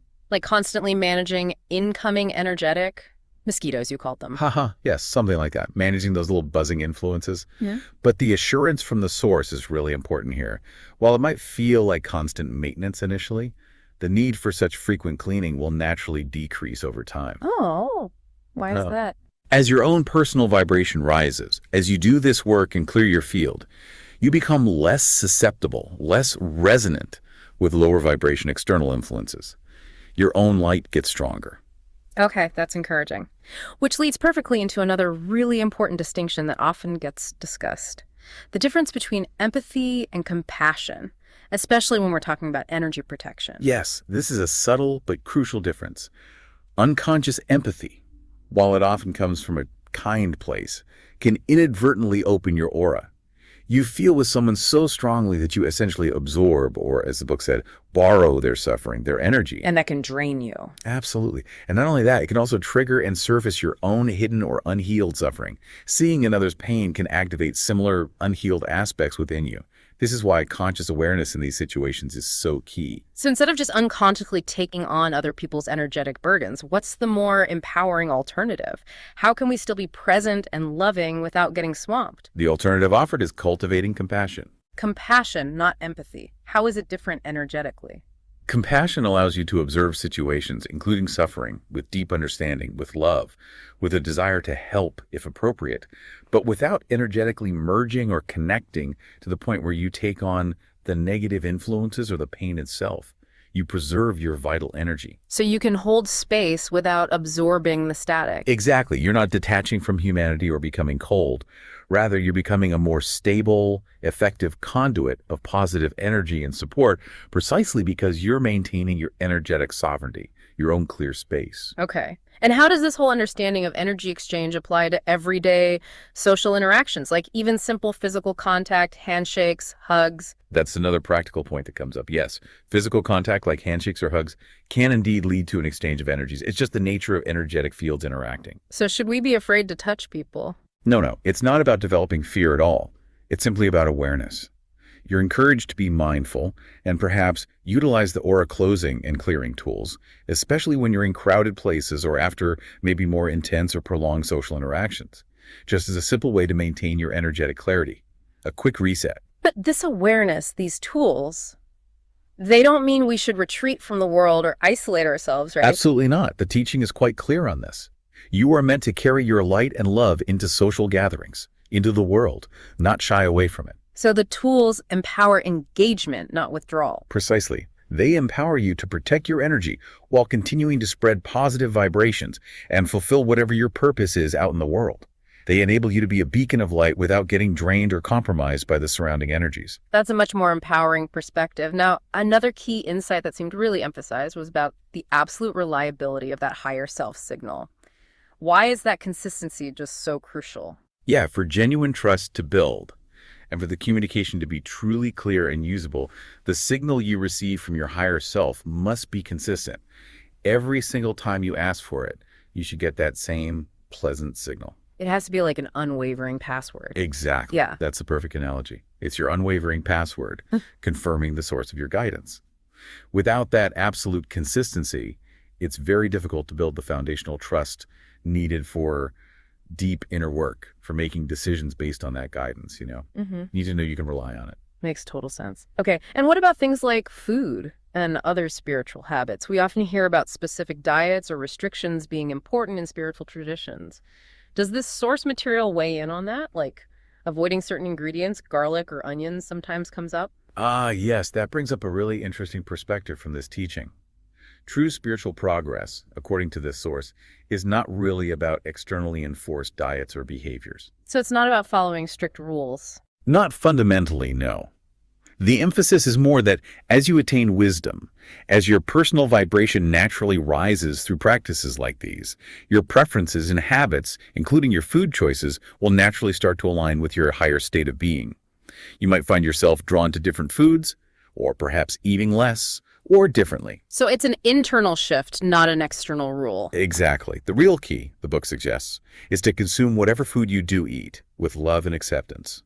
Because the energy you imbue into your food, the intention and gratitude with which you consume it, that matters far more for your spiritual state than the specific ingredients themselves. Forced restrictions, it implies, won't actually lead to enlightenment if the internal state isn't aligned. Consume with love and acceptance, that feels much more holistic. It is. It brings the focus back to your internal state of being. This has all been incredibly insightful, laying such a strong foundation with these safeguards. Can you give us any glimpses, perhaps, into how these practices prepare us for what might come next in future deep dives based on this material? Absolutely. Learning to communicate clearly and reliably with your higher self using these safeguards, that is fundamentally a form of channeling. You're channeling your own highest wisdom. So this is channeling. In its most personal and essential form, yes. And these safeguards, clearing, the signal, they are absolutely foundational to potentially more advanced spiritual practices that might be explored later. Things like perhaps learning to channel other masters or guides safely and clearly, or delving deeper into effective manifestation techniques. Because you need that clear, protected line first. You absolutely need that clear, protected, trusted line first. It shows how having this clear connection with your higher self can powerfully shape your reality and open doors to further growth. So really, what does this all mean for you, the listener? These profound safeguards we've explored today, they aren't just instructions in a book. They are truly transformative tools. Tools for establishing and, crucially, maintaining that crystal clear communication with your own higher self. And for consciously protecting your personal energy field in, every aspect of your life. It really sounds like it's about being truly present, discerning, and feeling empowered in your own energetic space. That sums it up beautifully. These tools are genuinely about living an empowered life. They enable you to move through the world with conscious awareness, with unwavering inner guidance that you can trust, and with authentic connection both inward and outward. So you can be open and loving and connected. Yes, absolutely. While still protecting your sovereign energy and maintaining your clarity. It's not about building walls, it's about managing the door effectively. I love that. Okay, so here's a final thought to leave you with. Given these powerful tools to clear the noise, to really manage that door and establish such a direct line, what surprising, maybe wonderful ways might your higher self choose to communicate with you when you truly, consciously create the space for its voice?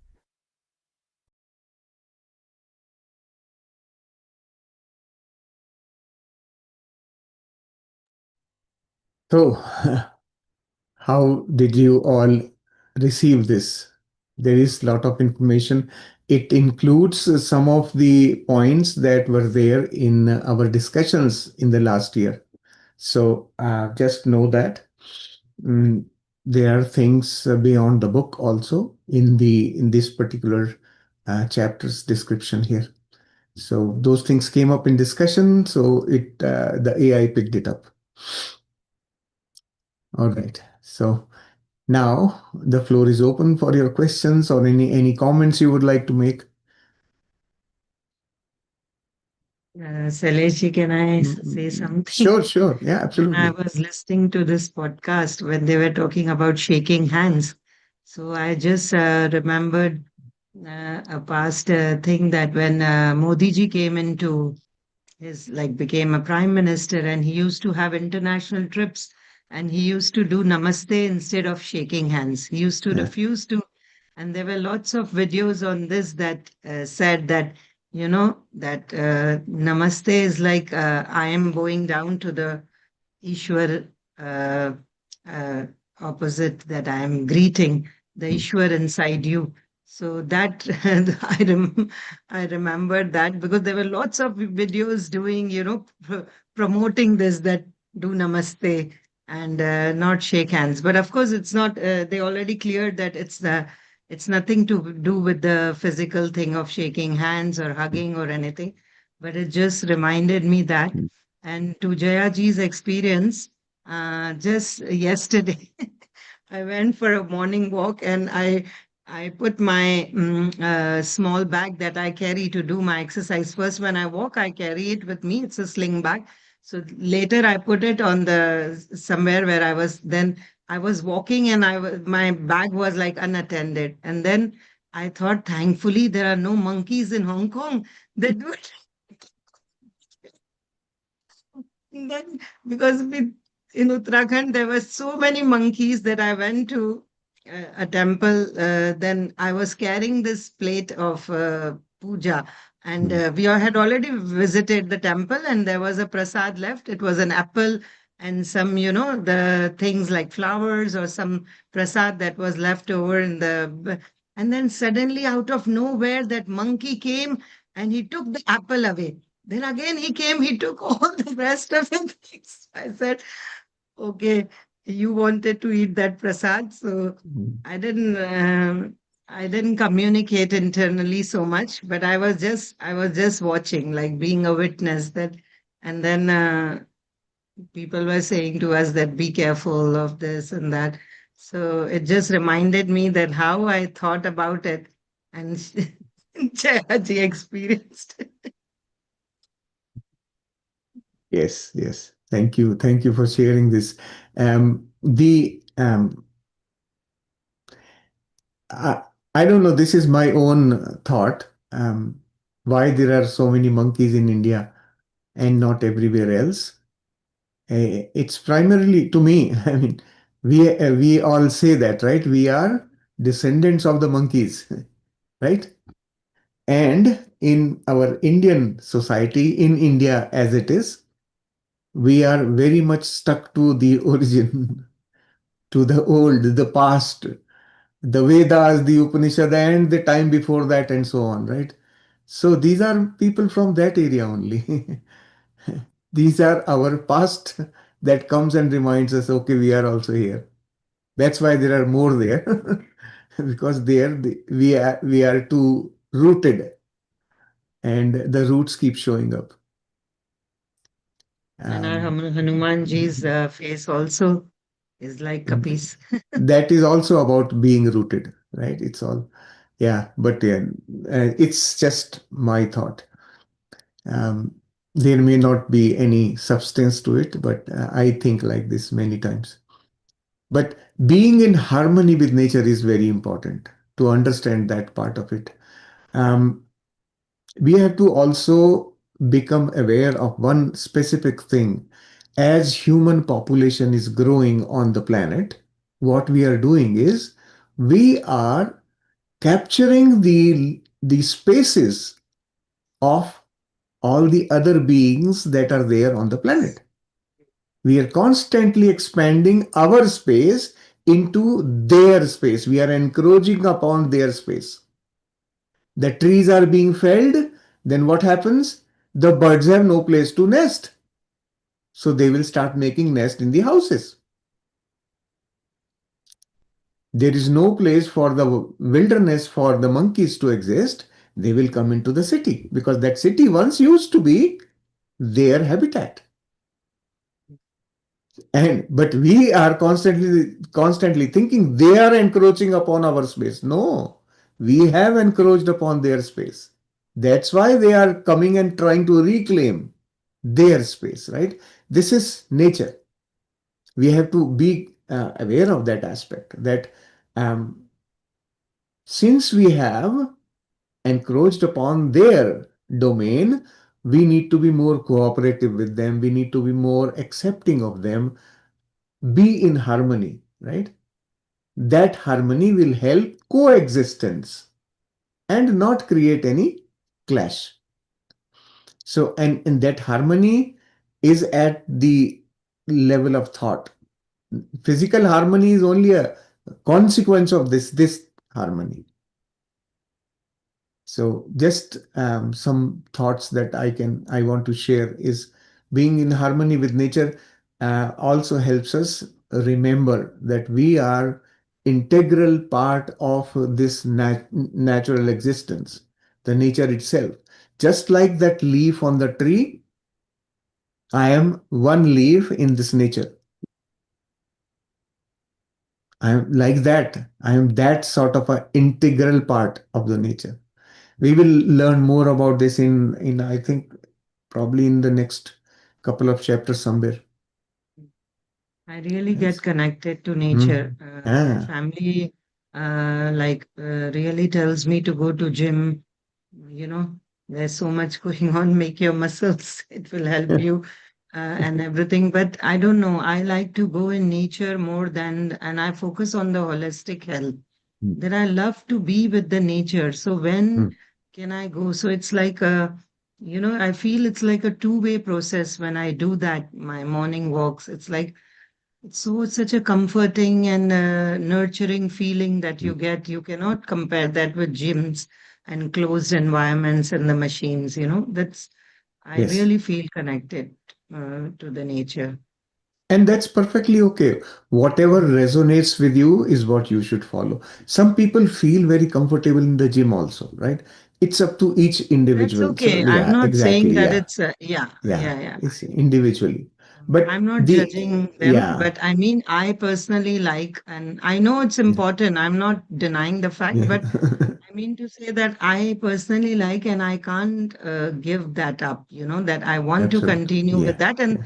maybe I can devote other time to Hmm. practice Hmm. other things. But I mean, I really miss that. And I've just started recently, like I can say few months Hmm. or few, Hmm. because I had totally stopped going to nature. And then I felt that no, I want to be. And when I go there, like you said, that I just get connected to that Hmm. small leaf that's growing Hmm. and everything. It's like I'm in a state of awareness. Yeah. Absolutely. That's the true thing, right?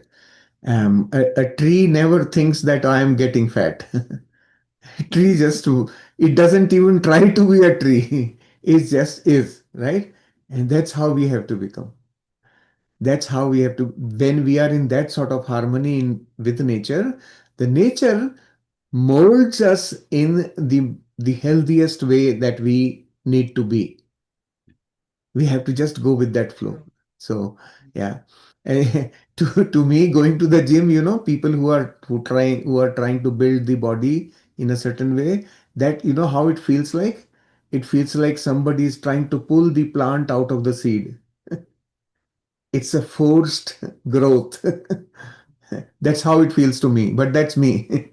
um, My husband goes very mm, regularly, and I, yeah. I appreciate that how disciplined he is, and I appreciate that qualities that wow, I can't do it. Like if he sleeps, he's watching match in late until late in the night, and but still he will wake up on time to go Mm, to gym. So yeah. that is also incredible qualities that some people have, like Yeah. they want to, yeah, because his knees are paining and he needs to do those exercise that's must Mm, for him. So mm, I feel he's so good at it. that Yes. Yeah. he never fails to do that. Everyone finds their own path, and none of this is wrong. Everything is in its place. It has a place. It is guiding them in a direction in which they have to go. So that's perfectly fine. Good. Thank you. Thank you for sharing, Monilji. Thank you for Yeah. listening, everyone. Yes, Hinaji, please share. Mm. Yes, sir. Atmavandan, and Mm. thank you so much. I'm really enjoying the classes and new perspective, new knowledge coming through. One thing I wanted to, I have a few questions. Mm. My practice is not very consistent, Mm. so I feel like maybe that is the reason that I'm not getting my signal. Is that the reason? It is contributing to it. Like my practice feels very superficial also sometimes. Yes. Am I So audible? yes, you are audible. Yes, yes, you are audible. The Hello? If you are not able to hear, Hinaji, Uh, are you able to hear? Your connection probably is, I think my signal is a yeah, little. it's very weak. Um, but if you are not able to get your signal, as I explained earlier, it is the contribution to it is, of course, lack of practice. Consistent practice is extremely important. And then, as Monilji just now described, a discipline is necessary for that. With discipline, you will be able to achieve the results. To get the results, a discipline contributes a lot. Very important part of it, right? And knowing that, how does the discipline come? How will it come is another thing you need to understand. The discipline towards spiritual development will come only when you accord priority to this activity in your life. When you give it the priority that this is more important than eating my food, then this will become your topmost task. Then you will automatically find time for it. You will automatically find motivation for it. This is natural. Think about it. Like today, so all of a sudden, somebody in your house gets injured. You drop everything and run to the hospital. Right? At that time, you don't think about, oh, that is pending, this is pending, I will do this and then go. No, you drop everything, your priority changes. Then that becomes your emergency. That becomes your priority. And then you go and attend to that task. Same thing is valid for spiritual development. We give it the backseat always. We have been doing that. It can be done because this is not impacting my day-to-day life. This is what we think, right? And because of that, we give it the backseat. जब time होगा तब करेंगे. My old age is there, I will do it. And that is perfectly okay because this is your higher self telling you that you have much more to accomplish before you can even be ready for spiritual development. That's okay, right? For spiritual development, your life experiences have to lead you naturally into it, right? If your life experiences lead you into spiritual development, then you don't fight anything. It's part of your natural growth. But if you force, then you have to bring in discipline. You can do it this way also. But then discipline has to be there. Priorities have to be juggled. Then you have to change your priorities in life. And then based on that, you will be able to make progress. Understanding this is very important, right? So you can answer yourself, well, okay, if I am not getting it, if I am not able to make progress, I am not in the flow. I am not right now fully aligned with it. Okay. And that is also okay. This may not be the right time. It's none of this is wrong. It's perfectly fine. The as you have heard the experiences of so many of our participants from last year and the ones from the year before also, they are still attending the program. Why? Because they are gradually moving in. right? They are initially they were not consistent, then they started becoming more consistent, and this year they are even more serious about it, right? So their priority is shifting based on experience, right? That's okay, nothing wrong. Okay. Yes, take Okay. the under one main thing that you need to understand here is that it's not just that we have to complete the course in 24 weeks only. You can do it in 2 years. In my own assessment, this course should never be run in less than 2 years. Okay. But the book says it's 6 months, so we do it for 6 months, 1 week every chapter. And for us also to commit for a 2 year time to run the course also is not easy. Even though we are doing it every year, but Mm-hmm. that 2 year commitment from participants, our participation, all becomes a little iffy. So we continue to stay with the book, the way the book suggests, and it's possible for some people also to get there in 6 months. Mostly it takes a little longer. So just be patient with yourself. Allow yourself the time. We are going to be giving you 4 weeks in between a gap so that you can catch up. These delays will all add up, and at the end you will again, next part you will start with everybody else. Okay. So just be be gentle with yourself, be loving to yourself. You will be able to do it when you are in that state of love for self. You will be able to encourage yourself. You will be able to motivate yourself. I can do it. Okay. Hmm. But One more question was, hmm, like, when we say this statement that I close my aura to all except my higher self. hmm. So when we are doing different meditations in which we connect to higher masters or somewhere, then does this statement come in between, or how would it work at that point of time? This is why there is a chapter on this in part 3. Okay. So before we can even understand this, we have to learn much more to reach there. Okay. We have a chapter on communicating with masters. Okay.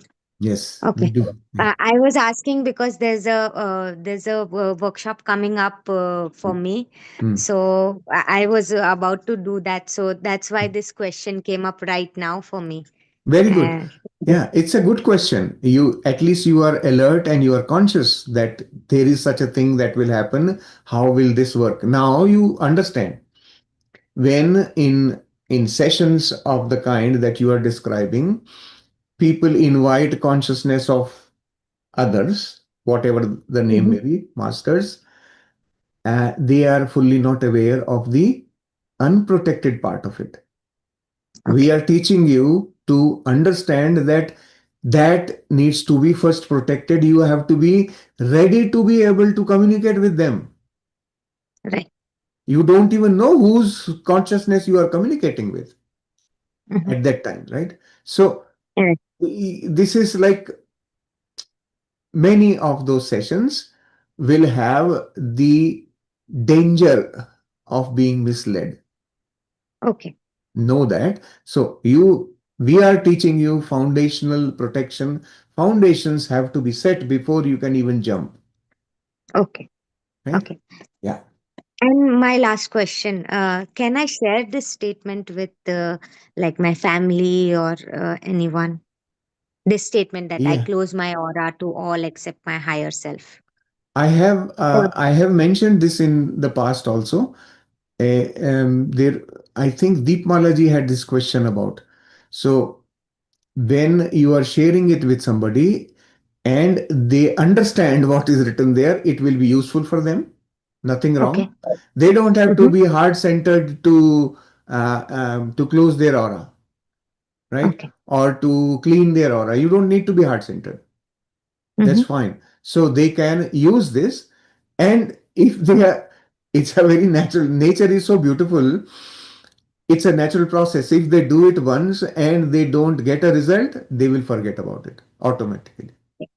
Okay. But yeah, So but for it your will stick to satisfaction, those. if you feel So it will satisfied stick by to telling those. them, Yeah, it will stick to those who need it or who Yeah. understand it. Yes. Yes. Yeah. Okay. Mm, Okay. mm. Okay. Thank you so much. Thank you.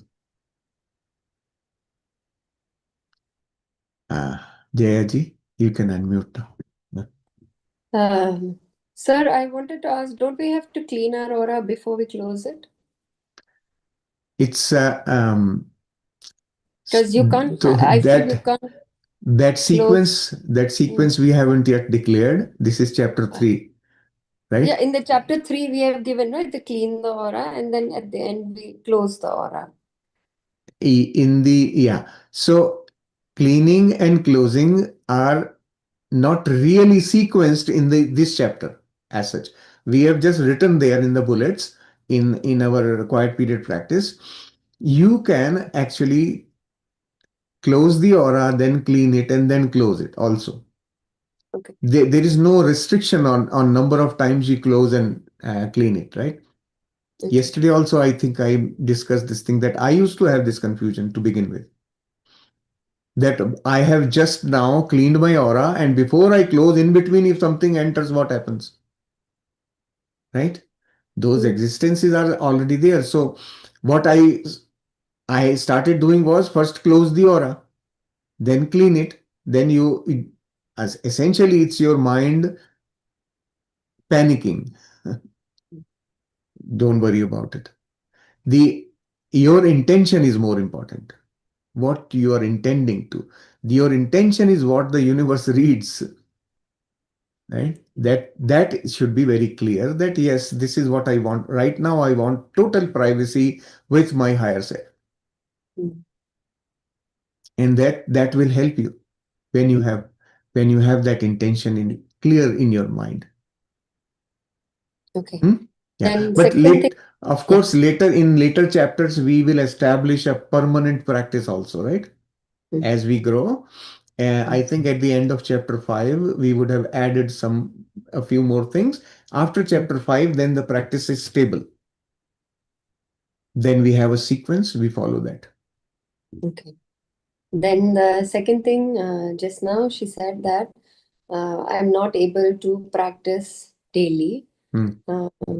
So today morning when I was sitting, I felt it's like when you first have a boyfriend or when you first connect with a boyfriend, Hmm. you're doing everything, but your mind is there that you want to go and meet the person or you want to, or when you have a baby, baby is sleeping, but your dhyan is there, Hmm. basically. Hmm. So many times last year, I couldn't sit 3 hours at a stretch, but taking out 20 minutes, taking out 10 minutes, taking out 5 minutes, Hmm. several times of the day brought me back into my Hmm. center. Hmm. Um, so I wanted to give her that suggestion. Yes. And um, the third thing she said, I want to join a course. So finish one course to the full, squeeze it completely, enjoy what it has to offer before you jump into a next course, because Yes. it'll be like in between two courses and there will be a confusion I know. in the lesson. Yeah. I understand, So but if you go to a school also, you can't go to two schools at the same time because the method of yes. teaching could be different. I Um, understand. Yes. We have mentioned this right in the beginning of the course. I didn't want to repeat it again and again. It's people's their own will, right? And their own will, if they want to stay in that monkey state, jump from tree to tree, that's the monkey state, right? They can do it. Let them do it, experience it, and then grow into a human.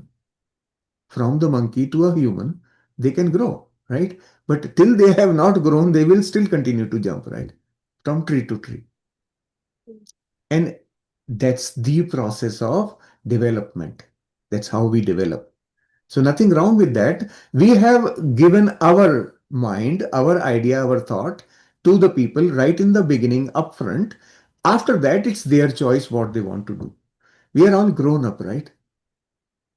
In the class of small children, you got to make them do some things, right? But when for the grown-ups, you can only give suggestion. After that, it's their thing. They can do what. And of course, when participants like yourself are able to share, well, this is what I have found, that's a very helpful suggestion. Yeah. Okay. So Yeah. it's everyone's free will, what they want to do. Yeah. Hmm.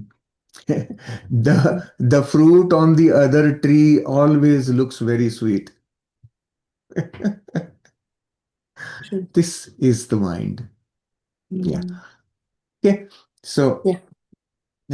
I will sort of let everyone take their own, make their own choices, make their own decisions, learn from it. And then that learning is more important than what Shailesh ji is teaching. That way. So when I had kids, so Mm, at times their schedule was very disturbing to my discipline, to my routine. mm, And at that time, in satsang, they said, go with the flow. When mm, the child sleeps, you sleep. When the child gets up, you get up. When you are with the child, don't think of anything else. Just look into their eyes and be with them. mm, And that really helped me coordinate with my day mm, and then get up 5 minutes earlier. So when the kids were going to school on a daily basis, I would get up 5 minutes earlier.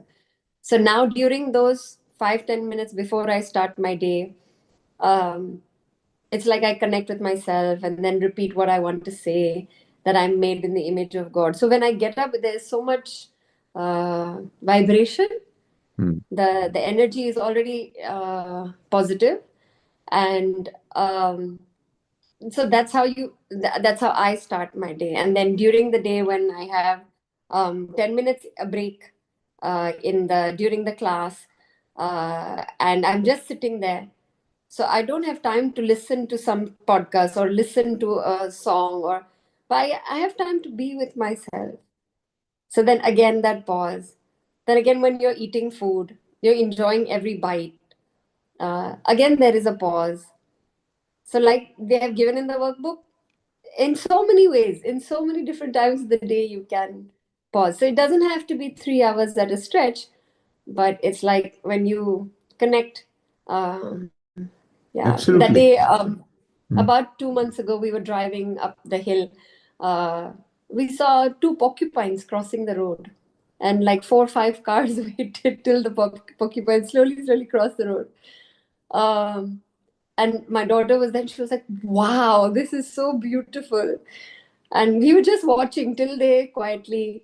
Um, so, yeah, nature I thoroughly enjoy. And we have boars in our area. The family of four, they walk around together.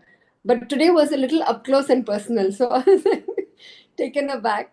Um, I will work on myself. And we have a Hanuman Havan coming next month, and they have given me and a group of people to learn a few bhajans. And so the whole day bhajans of Hanuman are going on because I have to learn them. So my husband was like, wow, Bajrang Bali came to the house. It was a different way of looking at it. But yeah, I will work on the fear and I will deal with it. yes, yes. Good. So you have invited the monkey to your house. Very good. So now you know where the mosquito entered your mosquito net, right? Yeah. Ah, good. That knowing is important. Everything else is manageable. Once you know, then you can manage it if you want to. Right? Perfect. Good. Thank you. The other thing I want to say here is that 3 hour session is in parts. We don't have to do it in one go. Right. And that's the reason why we are doing only 3 days a week, because other 4 days you do it at your own pace, in your own way. Because this has to become part of life. This has to become part of your day-to-day being. We are not doing any sadhana in the jungle. We are incorporating practices in our day-to-day life and then practice them in our day-to-day life. Like you just mentioned, when I'm eating my food, I am with me. That's, you are in the present. You are not distracted by the mind. You are in the present. And that's what the meditation is. Nothing more is necessary. That's what, if one can do that, they don't need anything else. They are already there. That's what is important. When you are in the present, you are always in the heart space. Understand this logically also. When you are not in the trap of time, you are in the present. And not in the trap of time means you are beyond the mind, outside the mind. That is called the present moment. So when you are with what you are doing, you are always in the heart space only. Right? It's very simple thing, which it's very, I don't know why comprehension is so difficult. It's a very, very simple thing. That concept of being in the present. So in time, there is nothing called present. When you are outside the time, you are in the present. Strange thing. Good. Thank you. Thank you. Thank you for sharing that. Yes. Yes, Manojji, you can unmute. Yeah, I was hearing about the monkeys, so I want to share my experience Mm, with monkeys. mm, Basically, I went to Vrindavan last year, mm, and so the hotel I stayed, there were a lot of monkeys. So even going to the gully, to go to any temple, we had to be careful. But I was getting a little confident, that okay, nothing is happening. So then we decided to go to the older side, the older temple, like the Banke Bihari temple. And when we went with the rickshaw, as soon as I got down from the rickshaw, I noticed that my specs are gone. And within within a minute, I heard a girl, a boy, small boy, 7 year old, saying that, "Oh, you need your specs? Give me 20 rupees." And then, my specs were like 40,000, 50,000 rupees. So I said, yeah, take it, I immediately gave him, I think he was asking 50 rupees. So I gave him 50 rupees, and he just offered a fruity to the monkey, and the monkey gave me my specs back. mm, So I was quite relieved, that I got my specs back. But that was another mistake, So this time I was more careful. I was, trying to keep my specs inside my pocket, and there was a mm, pretty, small gully through which you have to enter, pretty crowded to go to the Banki Bihari. And I was thinking that this place, there's no chance of a monkey coming up because it's heavily packed with people. And as soon as I reached the gate of Banki Bihari, this time again I noticed somebody climbing, somebody snatching away. This time it was pretty hard. My specs were gone, some monkey, and so this time, the second time again, a boy came up, asking me, okay, can you give me 50 rupees? I said, yeah, take 50 rupees. And he gave a fruity, and the monkey took the fruity and my specs, and he just disappeared. mm, So now it was like, I was pleading to the boy. He was asking me to raise the money. I said, okay, 100. Then, I went up to 500, because my specs were worth 40, 50,000 rupees.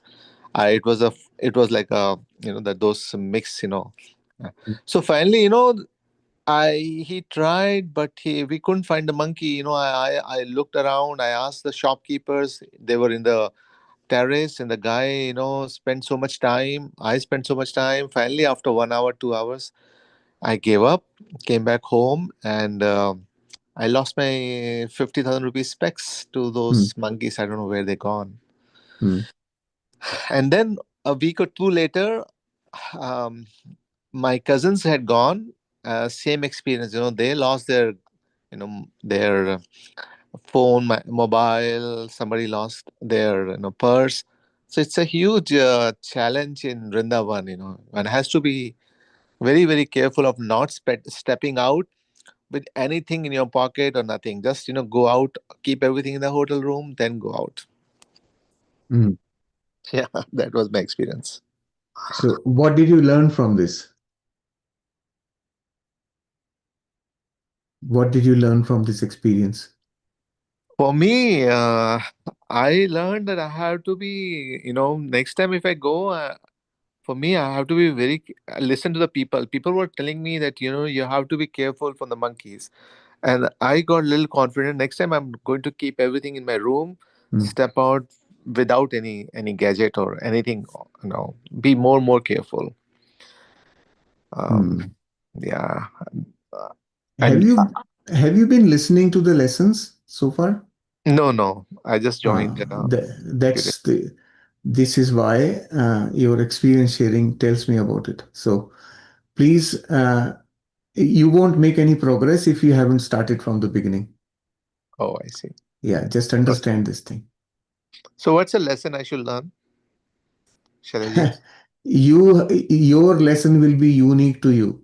Shailesh will from the same instance.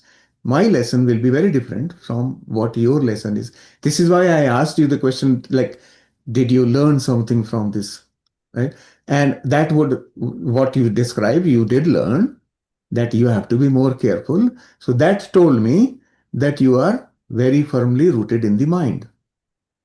You are not going deep. You are just on the surface. Yeah. Everything is just that experience is a very deep thing, but you are only figuring it out only on the surface.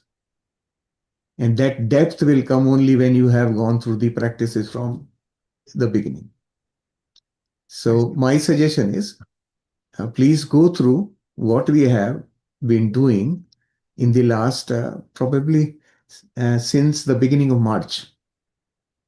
Oh, So I it's see. almost 6 months, 6 weeks we have been through this course. And this is the reason why I have stopped taking people into the group, all new people. I am preventing them to come because this they will feel so frustrated when they come in because they will make no headway, right? That's the reason. So, So, Sadishi, I mm, spoke with a lot of people, and a lot mm, of people are very upset with Brindaban. They feel that, this is a scam going on there. A mhm, lot of videos are online, mm, and they say this is like a very, very, very basic thing, which is really a huge problem for the visitors. It's a mm, shame that, they are not able to control the monkeys, and, mm. you know, so, yeah. Yeah, this is just what you are just describing is what news channels tell us. Yeah, Yeah, you are but, still in there. saints, Mm, when I listen to some saints like, Premanandaji Maharaj or somebody, they say these monkeys are all, gods from past lives, we should respect them. No, no, no. But now the government is building the new corridor, the Baki Bihari, they're going to demolish everything down. They're building a huge, like the Vishwanath temple style. Now they're going to clean it up. The plan is that, yeah, I heard from Hema Malini, who's the MP there, that she's going to move the monkeys out to a nearby jungle, mm. which is a step in the right direction. This is not the way, if you go to Manojji, Amrit. let's stop here, Manojji. We are not discussing politics here. This is a self-development forum, right? We are not discussing world's problems here. Oh, sorry about that. Yes, yes. But We are focused on development of the self. Everything that's happening around the globe is neither wrong nor right. This earth is a lab which provides all types of facilities for all types of experiences. Nothing is wrong, mhm. and nothing is right as well. You decide which classroom you want to go. You decide what experience you want. If you want to experience the kind of thing you are describing, go to Vrindavan. Your choice, your free will. But aren't we covering it up with the like this kind of statements to our mind? Because unless we protest, unless we raise this issue, no, next time people will keep suffering, and we'll say, okay, this happened to me, let it happen to others too. But Once unless some again, people get up once and, again, you are not understanding. We are not trying to solve social problems here. Social problems existed in the time of Krishna, in the time of Ram, in all the times it existed, and it exists even today. It has a reason. There's a purpose for it, and nobody wants should be thinking of eliminating social problems. Nobody can. First, work on yourself. Forget about everything else. If you can take care of yourself, everyone else will automatically respond that way. This is what we are learning here. Our awareness is constantly on everyone else, trying to change the world. Everybody is wrong, I am right, and let me change everybody. This is the worst thing you can do to yourself. Focus on self. Figure out what within me is making me do that. And you will have the answers to all your questions eventually. We have to become clear, focus on the self. This is a spiritual development. So, Saleshi, I agree with you. Hmm. I don't know if you have time to discuss, but maybe a few more minutes of you. See, you have written this book, or whatever you have contributed to this book. But see, you also stepped out and you're helping others, to change, right? You Hmm. didn't restrict yourself to yourself, right? So, isn't that a step in the right direction? No, it is not. I am doing my own development. That's all this is. I am not changing anybody. That's a wrong impression. I only share what I know, and those who are interested in hearing come and join. Okay. I don't force anybody to come and sit here. Mm-hmm. I only share what I know, what I have learned. And so does everyone else in the group. And everyone takes what they get out of it to their own development. Everyone who is sitting in the group here, they are focused on self. Everyone is looking at with, and in the subsequent chapters, we have to go very deep within. This is just a beginning. We have to go and pick up every little thing inside us, in our subconscious, sitting there and making us do certain things, making us behave in a certain fashion. So everyone is on that path, right? And the percentage of people who are on this path of self exploration, are probably 3% in this globe. There are 97% people who are looking after the social problems. Why are we worried about it? Let them deal with it. I am not one of those 97%. I am on my own path, working on myself. And I do not have absolutely any intention of changing the world. No intentions. I am working on self development only. Through sharing, I learn. Through sharing, my inner wisdom wakes up. It opens up and it tells me more. Every time I work on a topic, I learn more about myself. So, just understand that what we are doing in this group. So what's the reason for you contributing to the book then? What's the reason? Isn't that Uh, help other people? I translated the book for my learning. I wanted to understand the subject matter in depth. So I translated the book. And during translation, I learned a lot. Just by reading, I would not have understood that much. So I translated, it became a book. Then, yes, many people wanted to read it in Hindi, so that book got published. That's all. My intention was not to create something for the public, or no, sorry, I'm not there. That's not my intention in this lifetime, at least. So this meeting, you feel it is for your own self? Absolutely. And for everyone as well, everyone's own self.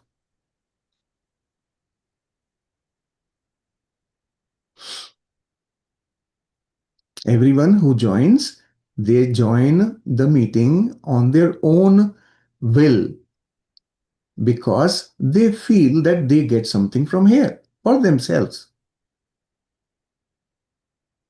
This is inner journey. Yeah. Okay. Means, yeah, I agree that you don't want to discuss the issue of monkeys here. You don't want to solve the problem of that one here. Yeah, yeah. I Oh, was well. I not not probably just monkeys, any problem, Mhm. no social problem, No social problem. because we don't see it as a problem. Or you don't see it as a problem. No, it is not. Everything in this globe exists for a reason. But then, if Saleshi, if this thought had come to Mahatma Gandhi, then he would not have done changes in the world. Then Martin Luther I would not have I, brought change to America. Then uh, then I Nelson, would not want to go there. right? For us to discuss that at my level, you will have to first go in an inward journey and explore yourself. Okay. You will not be able to even understand when I tell you that Hitler was a necessity for this globe. Oh, You so won't be able to understand this. So, first explore within, know yourself, understand what this universe is. How do I fit into this? What part am I of this existence? And is that tree on the street different from me?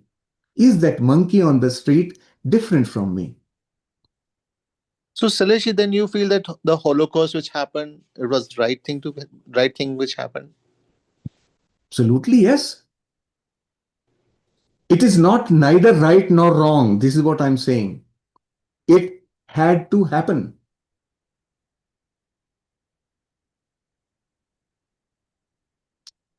And this is the reason why I feel you will not be able to understand this. You are not there yet. You have to first of all clean up within. Once you have cleaned up within, you will be ready to receive open information. Let's see. What you are in embedded in the mind so much and so much engrossed in the social thinking that you are not able to step out. So first you have to do that. Go within, learn to watch what is going on within me. Start learning about yourself. Then you will explore and you will know. It's not that you can't, you will be able to. Just you have to bring your awareness, disconnect from outside and come within. And know that the wider perspective, the access to wider perspective of this entire universe goes from within you. That is the doorway.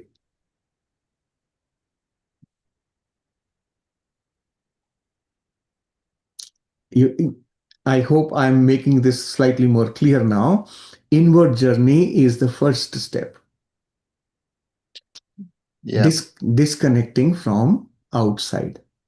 So, Then you have access to the real global, I wouldn't say global, universal knowing.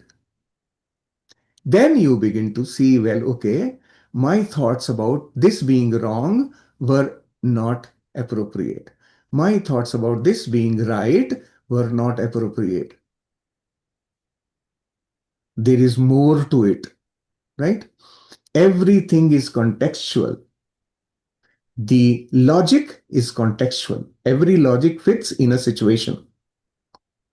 Same thing can be proved logically, proved to be right or wrong. That's what logic is. And it's all product of the mind. so Saleshi, as per you, then 9/11 or 26/11, whatever happened, Hmm. it was good for the world. I wouldn't call it good. I would call it was to happen. It happened. Good and bad are definitions of the mind which are very subjective. There is a very large population who would say in their mind 9/11 is good.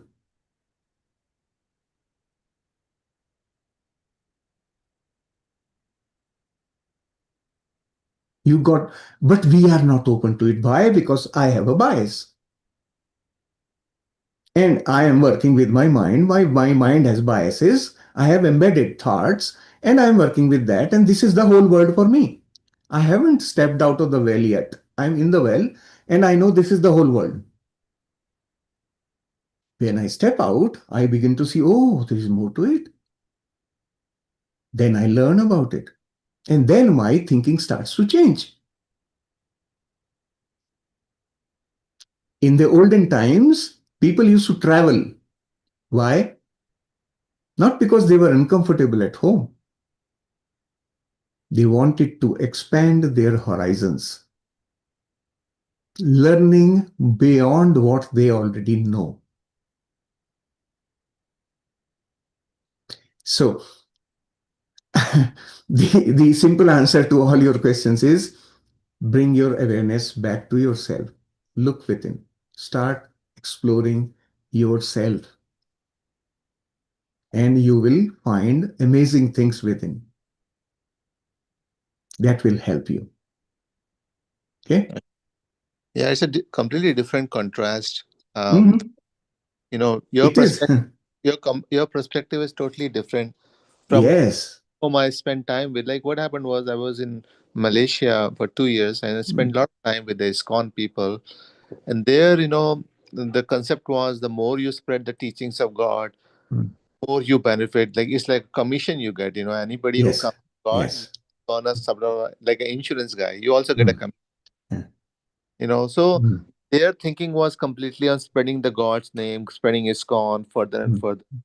Same thing in India they were doing. So, but you're saying no, don't do that. Just focus on yourself alone. I am not saying that. I am not saying don't do that. Understand. Know what it is. And before you can know that, you have to first know yourself. Hmm. The God that they are talking about and the God you know about are not the same.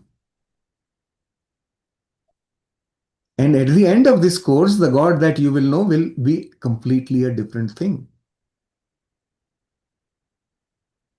And the way to finding that is only from within. It's not outside.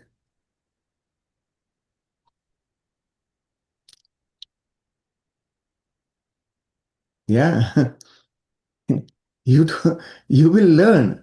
And this book, if I don't know if you have attended the introductory sessions, I have right up front there only I have very clearly said that be prepared to shed your belief system.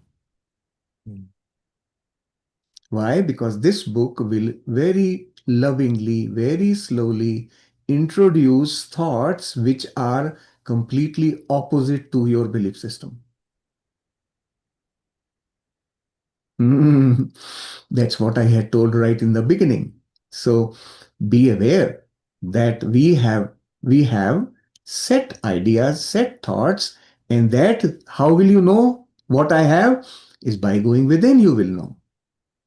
And this is all about that only. This whole book is about working on the self, your thoughts, thought processes, your system. And when you work in that system, you will begin to start seeing things that have served a purpose in your life to date, but now no more. So the book does not say don't do this, that, or anything. No, in the whole book, you will not find anything like that. It says right in the beginning, again in the preface, you continue with whatever practices you have. Whatever spiritual practices you follow, whatever belief system you have, just stay with it. But continue to do these practices. They will help understand your own practices better, whatever that is. So imagine such a generic global statement is made here. Whatever practices you follow, it could be anything. This, what you learn in this book, will help you understand those practices themselves in a new light. Saleshi, I feel it's a feel good book. You read it, you feel good. Some Hmm. part, it gets too dreamy type, that, Hmm. okay, it leading you to that la la land, where you Hmm. feel everything will be good. Maybe Sometimes, you are not ready for it yet, Manoj. You haven't explored yourself yet. You are too much outside. You are like so embedded outside that you can't even think that there is something within me. And the mind will keep telling you, yeah, it is La La Land. Yes. For mind, it is that only. I really love certain Mm. portions of it. Like many chapters were really nice, but Mm. some chapters it was very hard to believe them. Yes. And that's why we take you on this journey step by step. It is not a novel to read. The chat, if you are at the mind state, right? In the mind state, you are superficially skimming the book, not even understand. Have you understood the depth of the first sentence of the chapter one? What is that? What is that? You Sorry, have read the book. yeah, but I don't remember the first, The which first sentence of the very first chapter, week one, says, "You are more beautiful than what you can imagine." Does it make any sense to the mind? it feels so good. It feels so good to to listen to that. But will your mind agree to that?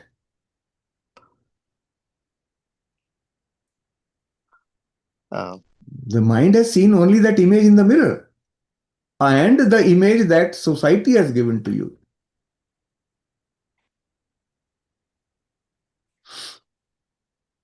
And you have accepted it as the truth. And when you go in your inward journey, you will discover that all that is false.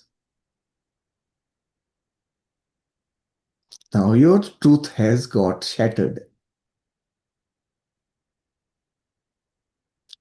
I don't know why Preeti is writing such a negative stuff about me. There's negative comments, Preeti. Preeti ji, I'm a little bit open about it. I'm not trying to hide anything. That's why I'm asking questions to Saleshi. I have a lot of Yeah. respect. Yes, that's okay. It's all right. You can ask the question. But I'm Preeti, not say so many I'm not about me, which is like making me feel very bad about it. Preeti, yes, you can unmute. Yeah, just unmute. Yes, Preeti. Thank you, Shailesh, for putting me on mute. And I was just a few minutes ago, I logged on YouTube and I was listening to some conversation that was very random. We restricted Mhm. the new joinees Mm. for this particular group. Many people they request and they ask that we want to join the course, they want to learn, they want to come here to practice what Babaji has promised. And we have clearly stated all these in our introduction session. And within the week 3, when we want to make progress with the content in chapter number 3, I was listening something which is very odd. And I'm wondering how come the Zoom link is roaming here and there, where people are just appearing from somewhere, from nowhere, I would say. You are most welcome to ask the question, but this is not the right time and the not right space. The kind of question you are putting in. See, All these questions then has to be answered through your own experience. Saleshi Whatever Shailesh is saying is his answer. is, You cannot live those answers because those are not your experience. but why are you so First, make your experience to live your why are you experience. so afraid? Why are you so afraid? Saleshi is so nicely answering my questions. He's so confident about it. Why are you so afraid about it? What is it? Am I looking afraid or am I just asking you? Did I tell you what bothered me? Did you hear that? Do you Yeah, know what listening you're is? you're writing comments like he's You- definitely not a so he's like you such a negative comments started That's writing, it. Of which course, is whatever I wrote, I can read it out Okay, aloud. okay. And Mm. because that we have set some restrictions, some rules in the group, and I see it crossing here. Mm. And see, you can see more comments for you, and you can read that out. So if you are really interested in understanding what unified is, what Babaji is telling everybody, the Wonderland, La La Land, whatever land it is, you need to go back and read the preface from your heart. And if it invites you, take the journey, come together, and we will be happily learning together. And if you are not ready yet, you can take more random path and then prepare yourself. How you will prepare yourself, it will be very unique to yourself. I really admire Shailesh for being so patient and answering those questions which are not really required to be answered. It is these questions has to be answered by our Mm. own self, and those questions are with everybody. Everybody has problem with some of the social issues or personal issues or God crisis or whatnot. But my answer can only satisfy me. What Shailesh is saying, that nothing, there is nothing good and bad, nothing right and wrong, can never satisfy any naive person, because that's how we learn good and bad and right and wrong and being sattvic and whatnot. The God qualities, what are the God qualities, how I want to be.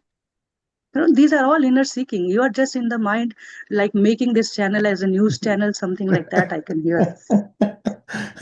Okay, okay, okay. Calm down, calm down. It's all right. It's okay. Um, we are all learning. Let everybody learn. All of us will learn slowly and gradually. Okay? All Yes, right. but once the KG class baby enters into to a plus two class, then that's what happens. Teacher will Mhm. tell, okay, first complete your course, and then you are most welcome. Maybe Yeah. Pritija, I'll say you are second grade, you can't say like that. No, no. Preeti ji is the boss of Wherever this I am, group, I'm by very the happy, and way. I'm very happy and very perfectly living my life. It doesn't matter what you say to me. Hmm. It's all right. It's just calm down. It's okay.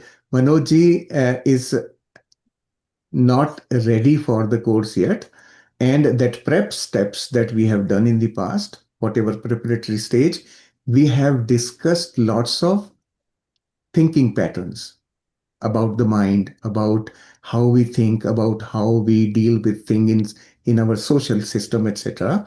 We have discussed it there. So, Manojji, when you go through those sessions, starting from March 3rd, go through the discussions that have happened in that. Many of things will become clear, like what seems like a foreign language right now to you will become slightly easy for you to get, right? Okay, Okay. Yeah. got So try catching up from there. That will help you. And then actually, if you go through the initial part of it, you will be able to make your decision also right there, that whether this is even there for you or not. Is it going to be helpful for you? Because not everybody can align with the same thinking process, right? Each one of us is different and unique. And for your journey, this may be something totally misaligned for you. Just drop it. That's what it's not necessary that everybody has to jump into the program. Not really necessary. Okay. So please do that. Go through some of those things, especially the introduction sessions that we have done, which was like beginning of April. Maybe that will help you also, right? Okay. Yeah. Shailesh, Mm, sorry to mm, mm, interrupt, but mm. I'm just trying to say to Manojji that whatever we shared, Jayaji and me, about the monkeys, it was sinking in our thoughts. And we already got the deeper message from that. That's why we are sharing on this platform. It's just not for fun that we are sharing that we were thinking about monkeys. When monkey, I had an experience with the monkey taking my fruits away. I accepted the coexistence of monkey in the nature, and there's a purpose that it happened, and then I just leave it to unfold sometimes if I can't understand.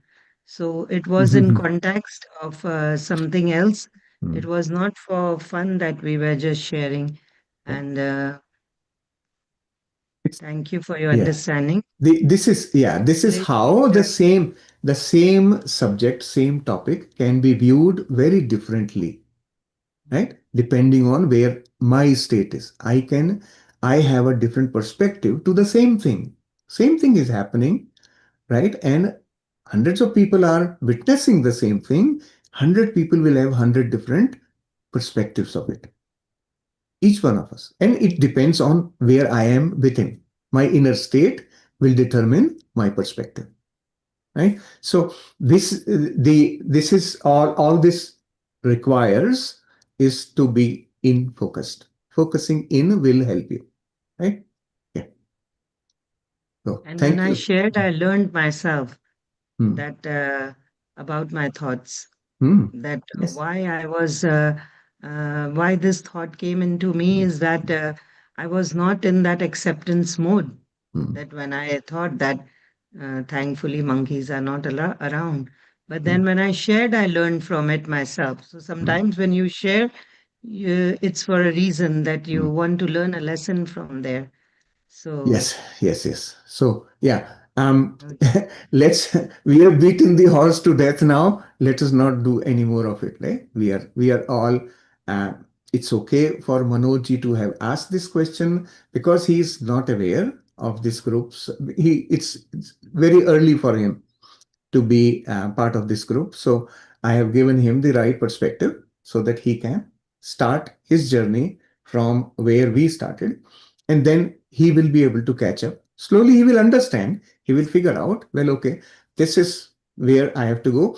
And then inner journey that he is probably getting triggered into will start for him. Okay. And I wish you all the best, Manojji, that this may help you go inward, look within, and start your spiritual journey as well. Right? We have to understand moving from religiousness to spirituality. Religiousness is not spirituality. That is another understanding you will have when you go within. Okay. So slowly and gradually, you will learn more about it. And also, never forget nothing is wrong, nothing is right. Everything is subjective. With respect to a certain context, everything can be declared right or wrong. Okay. That's the basis of our thinking process. All right. So thank you, Manojji. Thank you for bringing this topic up, and I wish you the best. You can continue your journey. All right. Yes, Keshavji, please unmute. Sir hmm, सबसे पहले तो मैं आपको क्या कहूँ हम्म। Sir झुका के प्रणाम करता हूँ अरे आपके पेशेंट को तो मेरी हृदय से लगी है इतना पेशेंस रख सकते हैं आप एक टेस्ट टेस्ट था हम सब के लिए कैसा होना चाहिए हाँ, अरे हृदय में रहने से सब हो जाता है केशव जी। सब व्हेन वी आर सही सही हृदय बिल्कुल में जब बिल्कुल रहते हैं तो सब हो जाता है। ये, बीइंग ये इन द इस हार्ट। डिस्कस इस डिस्कशन में मुझे एक बात याद आई मेरी हम्म, अपनी हम्म, मैं बीएचयू में पढ़ता था बनारस में हम्म, तो घर से आने जाने में जैसे रास्ते में हम लोग बुक्स लेते हैं ना फैजाबाद रेलवे स्टेशन में मैंने एक बुक देखा बुक स्टॉल पे वो क्या था संभोग से समाधि तक हम्म, ओशो का बुक था उस वक्त वो रजनीश थे ओशो नहीं बने थे मैं उसकी किताब को उठा लेके इसका मतलब क्या है उस टॉपिक को पढ़ा और मैंने उस बुक को रख दिया मेरे दिमाग में आया कि ये पागल है ऐसे ऐसे बुक लिखता है मैंने वो अंदर पढ़ा ही नहीं और मेरा कॉन्सेप्ट इतना बुरा हो गया ओशो के प्रति कि मैं हम्म, किसी भी ओशो फॉलोअर को उसी बुक से जोड़ लेता था उसी टॉपिक से जोड़ लेता था हम्म, और सबसे लड़ पड़ता था हम्म, संयोग से मेरी बेटी जो है ओशो की फॉलोअर बन गई अब उससे मेरी लड़ाई होती थी तू गलत रास्ते पे जा रही है बेटी वो मानती नहीं थी पापा आप आओ तो सही तब समझोगी वो आज से 30-32 साल पहले की बात बता रहा हूँ जब मैं नेपाल छोड़ा यहाँ आया कनाडा में आया कनाडा में 12-15 साल रहा फिर मैं यहाँ आया और जब मैं अध्यात्म में लगा और जब अध्यात्म शुरू किया तो मैं ओशो को सुनने लगा हम्म, तब मुझे उस बुक के प्रति इंटरेस्ट जागी कि बाबा उसमें था क्या मैंने पढ़ा क्यों नहीं हम्म, फिर वो किताब मुझे वो बेटी बिटिया के पास ही मिली तो उसको मैंने जब पढ़ा तब हम्म, मेरी आंखें खुली हाँ, तब से आज तक मैं ओशो का फॉलोअर हूँ और मैंने फोटो लगा रखी है अपने घर बेडरूम में हाँ, और मुझे कोई कंफ्यूजन होता है तो उनका प्रवचन, उसी से रिलेटेड कोई प्रवचन सुनता हूँ तो बात क्लियर हो जाती है। हाँ, तो ये अवेकन और अनअवेकन में क्या फर्क है, वो मुझे स्वयं में अनुभव है। इसलिए मैं मनोज जी को इतना कहना चाहता हूँ कि पहले आप पढ़िए, उसको महसूस कीजिए, फिर डिस्कस में आइए। आप इस्कॉन से हमारी तुलना मत कीजिए। इस्कॉन अपनी जगह पे सही है, हाँ, सब वो कुछ अपनी गलत जगह नहीं पे है। सही है। हाँ। हाँ, हम अपनी जगह पे सही हैं, सब कोई अपनी जगह पे सही है। नेचर ने हम सबको सही बनाया है, किसी को गलत नहीं बनाया है। डकैत भी सही है, साधु भी सही हैं। हम्म, उनका कर्म उनको जिधर ले जा रहा है उधर जा रहे हैं। हम्म, इस बात को समझने के लिए आपको ओशो को पढ़ना चाहिए, आपको गौतम बुद्ध को पढ़ना चाहिए, संतों को पढ़ना चाहिए। सत्संग में जाएं न जाएं मत, साहित्य जरूर पढ़ें, तभी हमारे प्लेटफॉर्म में आए और डिस्कस करें। आज आपने मुझे एक दिन एक लड़की के लिए मैंने रिक्वेस्ट किया था, आपने मना किया था। क्यों मना हम्म, किया था, ये बात आज अच्छी तरह समझ में आ गया। हम्म, अच्छी तरह समझ में आ गया। मगर असल में मैं भी इसका फॉलोअर हूँ, क्योंकि मैंने गुरुओं को, बहुत गुरुओं के जो है प्रवचन सुने हैं। कोई कोई ऐसे महान गुरु हैं जिन्होंने लास्ट में कहा कि मुझे एक भी बंदा नहीं मिला जिसको मैं अपना उत्तराधिकार दे सकूं।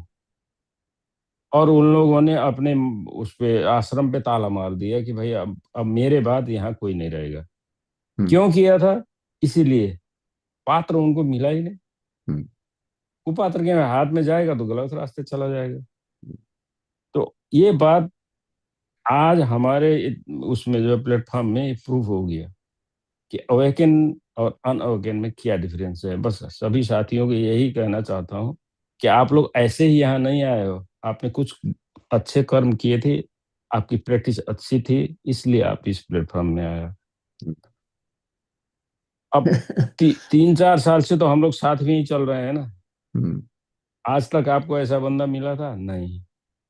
ये भी ये यूनिवर्स का देन है कि हम लोगों को का टेस्ट लेने के लिए, जैसे हम लोगों के टेस्ट के लिए आया, ये हम्म। बंदा हमारे टेस्ट के लिए आया। और हमने देखा कि आप में कितना खूबी है, और हम लोग नतमस्त हो गए सभी, बस आपके लिए। मैं नहीं बोलता हूँ, मैं पीछे ही बैठता हूँ और सुनता, सिर्फ सुनता हूँ। आज मुझे बोलने की इच्छा हुई इसलिए बोल पड़ा। मेरी आंखों से आंसू निकल आए, गदगद हो नहीं, गया। केशव, थैंक यू केशव जी। ऐसा हम लोग जो हैं एक दूसरे का हाथ पकड़ के चल रहे हैं, ऐसी कोई प्रॉब्लम नहीं है। मुझे कुछ भी बुरा नहीं लगा आज, फ्रैंकली स्पीकिंग, है ना। क्योंकि मेरे हिसाब से ये भी ईश्वर की ही देन है ना, ये भी बिल्कुल ईश्वर बिल्कुल बिल्कुल, का। और बस बस, मैं हाँ। जो समझा रहा हूँ, जो पढ़ा रहा हूँ, उसको जीता भी हूँ। हाँ, इतनी जीवन में वो उतार तो लिया है प्रूफ, मैंने। ये तो हाँ, प्रूफ हो गया ना, अभी प्रूफ हाँ, हो गया। हाँ। तो ऐसा कुछ नहीं सही है। है। और सभी लोग जो हैं, जो हमारे ग्रुप से जुड़ते हैं, हमारे एक्सपीरियंस में जो भी आते हैं, वो हमारे लिए संदेश लेके आ रहे हैं, हमारे लिए हम्म, संदेश लेके आ रहे हैं। उसमें बिल्कुल बिल्कुल। उनका कोई एज सच पर्सनल कुछ नहीं होता। हमारे ग्रुप ने सही है। इनवाइट किया है, तभी आए मनोज जी यहाँ पे, कॉन्शियसनेस लेवल पे। ये हम सबके लिए कुछ संदेश लेके आए हैं, जो धीरे धीरे हम समझेंगे, मिल गया है जानेंगे। ना संदेश, मेरे को तो संदेश मिल गया है। वो क्यों हाँ, आए मुझे पता लग गया। हम्म। मैंने अपने पास्ट लाइफ देख लिया कि मैं क्या था, उस वक्त मैं क्या था। ये प्रूफ हो गया ना, आ गया ना सामने। सभी यस। के लिए, सभी जितने भी पार्टिसिपेंट्स हैं सभी के लिए, वो अपना पास्ट पास्ट देखें, इसमें आने से पहले का देखें, तो सब मनोज जी हैं। यस। और इसमें आने के बाद धीरे धीरे चेंज हो रहे हैं, जो सब 100% न सही मगर चेंज हो रहे हैं। हाँ, बिल्कुल। और हम सब लोग एक अपने आप को अच्छा महसूस करने के लिए, ये इम्पोर्टेंट है कि हम सब ने ये यात्रा करी है, खुद से करी है, जी, अपने इनिशिएटिव से। हर एक ने बिल्कुल। अपना इनिशिएटिव लेके किया है। इसमें शैलेश बिल्कुल जी की बिल्कुल पीठ ठोकने की जरूरत नहीं है। शैलेश जी ने कुछ नहीं किया। शैलेश जी अपनी कर रहे हैं, हम सब अपनी अपनी अपने अपने तरीके से कर रहे हैं सब यात्रा, है ना। बिल्कुल तो बिल्कुल बिल्कुल सबको ये चीज का प्रूफ है कि पॉसिबल है, सबके लिए बिल्कुल पॉसिबल बिल्कुल है, बिल्कुल संभव है ना। हर एक बिल्कुल व्यक्ति आगे जा सकता है इस यात्रा में। तो हाँ, बस सिर्फ सही है अपनी सही इच्छा है। के अपनी इच्छा के होने के बाद पहली हाँ, बात है कि अपनी इच्छा हो, तभी जागे, वो हम तो सही अंदर से रास्ते आना पे चाहिए। जैसे हाँ हाँ हाँ आगे बढ़ जब पाते तक हैं। अंदर से अगर आपको हमारा वो भाव नहीं आएगा, आप ऐसे ही डिबेट करते रहेंगे, और डिबेट हमारा प्लेटफॉर्म नहीं है। नहीं और डिबेट ये बिल्कुल भी नहीं, बिल्कुल भी नहीं, it's a waste of time. That's why I wrote it's a बिल्कुल वेस्ट ऑफ टाइम। बिल्कुल बिल्कुल बिल्कुल। हाँ, बिल्कुल ठीक है। ऐसे चलिए। ऐसे डिबेट के लिए हम लोग नहीं है यहाँ। और इससे इससे कोई हर्ट नहीं हो रहा है ना, यहाँ पे कोई हर्ट नहीं, नहीं हो रहा है। ये मैं तो अगर टीचर एग्जाम्पल हूँ है तो मेरा क्लास प्रीति चल जी। रहा है, तो I have to pre- maintain the code of conduct, I have to be here sharp on time, I have to take जो भी सब्जेक्ट है, जो चैप्टर, अगर मैं 3 के बदले 5 पढ़ा दूं तो क्या समझ आएगी बात, right? Hmm so that's how this hmm topic was completely out of space, and it just appeared that something is not right, कुछ प्राइवेसी हैक हो गया है। मेरे लिए तो वही लेसन था कि तुम अपने जूम का लिंक चेक करो कहाँ कहाँ है। अच्छा, डोंट वरी, डोंट वरी। ठीक है, इट्स ओके। ठीक है वो बाबा जी हम तक पहुंचते हैं, ये बहुत तरह से आते हैं, बहुत रूप में आते हैं, हम तक आ बहुत रूप जाते में हैं। आते हैं, हो सकता है हम लोग टेस्ट के लिए आए हों, हाँ, है ना। गुड, हाँ बिल्कुल बढ़िया। सब भला के लिए होता है, सब भला के लिए होता है। कम से कम हमें अपना बैक देखने को मौका मिला, हम समझ गए हमारे में क्या खूबी है, हम क्या थे क्या बन गए। आज थैंक यू। प्रूफ हो गया। ऐसे कभी कभी हम लोग रोज जो रेगुलर खाना खाते हैं, उससे जब जी भरता है तो चटपटा खाने को जी करता है, तो चाट खाने चले जाते हैं। तो ये एक चाट है। नहीं, मुझे लगता है कि अनइनवाइटेड इन्फ्लुएंस का लर्निंग कंप्लीट हो गया था, इसलिए चुटकी लेने के लिए आए। हाँ, जस्ट वो एंजॉय। टेस्ट हमारे लिए टेस्ट था मैडम, हमारे लिए टेस्ट था। हम्म। देखो टेस्ट तुम। तो नहीं कहूंगी, it was too much joyful. तो मैं कभी जैसे अब सिर्फ ये डंडे ही जय नहीं करनी चाहिए, कभी मैं डांट तो भी करनी ज- चाहिए। जय जी को, मोनिल जी को थैंक यू बोलता हूँ ना। वो लोग मंकी की बातें उठाती ना, ये प्रॉब्लम होता, मतलब ये डिस्कशन आता। मैंने सॉरी। एक्चुअली थोड़ी देर पहले लॉग इन किया तो Jaya ji were sharing, but then somebody called me and then I had to go, and then हाँ। फिर आके मैं कोशिश करी थी ज्वाइन करूं, then I think I missed some connection। तो बाद में फिर जस्ट सुनी तो समझ में आया कि कुछ तो गड़बड़ है। चलिए, चलिए अब शांत करते हैं ना इस डिस्कशन को, अब यहीं पे रोकते हैं। ओके। हम लोगों ने जाना और हम लोगों ने सीखा, सभी लोगों की प्रगति हो रही है, उन्नति हो रही है। बिल्कुल ब्यूटीफुल। बिल्कुल या, बिल्कुल। Thank you. सही है सही है। कुमार जी आप क्या अगेन बताना प्रणाम एंड है? Thank you. Thank you Keshav ji. Thank you, thank you. Yes, Kumar ji बताएं। आत्मवंदन सभी मास्टर को, प्रीति जी, शैलेश जी। केशव जी ने बोल दिया मैंने जो बोलना था। थैंक यू, हाँ। Thank you, thank you. Manoj ji तो चले गए, कोई बात नहीं। हम भी अगर हम यंगर सेल्फ, ये जर्नी का यंगर सेल्फ देखेंगे, ऐसा ही थे सभी। सो इज अ यूनिफाइड अपने आप में एक बहुत बड़ा स्टेप है। इट डजंट क्लिक और कनेक्ट। उनका लाइन जो था वो बिल्कुल सही था कि पढ़ के तो बहुत अच्छा लगता है, तो पढ़ के तो अच्छा लगेगा, बट पहले तो देख लो बुक के ऊपर लिखी है, वो प्रैक्टिकल गाइडेंस है इसमें। So that's where you start with. ठीक है, इट्स ऑल राइट। आज बाय द वे जस्ट सब लोगों को ये बता दूं कि कैसे हमको गाइडेंस आती है, हायर सेल्फ की गाइडेंस। तो मुझे आज, जब से सेशन शुरू हुआ है, मैंने अपना ऑरा 3-4 बार क्लीन करके क्लोज किया है, अंदर से, इनर इंट्यूशन से। तो मुझे पता था कि आज कुछ ना कुछ होने वाला है ऐसा। There is something which is impacting, right. तो वो अभी आप लोगों ने सबने देख ही लिया। चलिए छोड़िए, इसको यहीं पे रोकते हैं। अब हम लोगों को कम से कम ये, जैसे केशव जी ने याद दिलाया, हमें आभास हो गया कि हम कहाँ तक निकल आए हैं अपनी यात्रा में, है ना। अब हम लोगों ने कल आप मुझे यही बात बोल रहे थे कि हम लोग कहाँ, तुम याद करो कहाँ से हम लोग शुरू किए थे। हम्म, तो that's what we reflected yesterday. मैं थोड़ी सी बात हुई थी शैलेश जी हाँ से तब। तो, हाँ। तो तो अपनी यात्रा हमें पता चल रही है कि हम कहाँ से कहाँ तक आ गए हैं। प्रीति और मैं जब 2021 के दिसंबर में डिस्कस कर रहे थे कि एक ग्रुप शुरू करना है, we were talking about starting a group in 2021 December. We had absolutely no hope that we will ever have a group of this size. We were just thinking, okay, if there are 10, 15 people, that's good enough. We will continue this. And from that 10, 15 number in our thinking, we are here today with two groups, each of about, total put together, we are about 1,400-500 people. So that only shows organic growth. This group learning facility was needed by the society.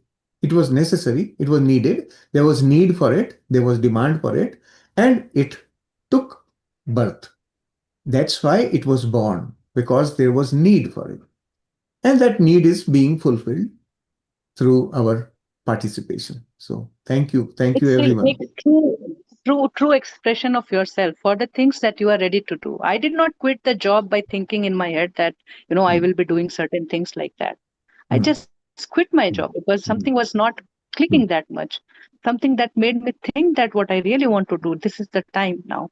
If you want yes. to take this path, take this path. And Mm, that is what Babaji is teaching here, that do things to express yourself, to fulfill your true desires, mm, not from the lack, from your higher self desires. What mm, you are here for, what you really want to experience.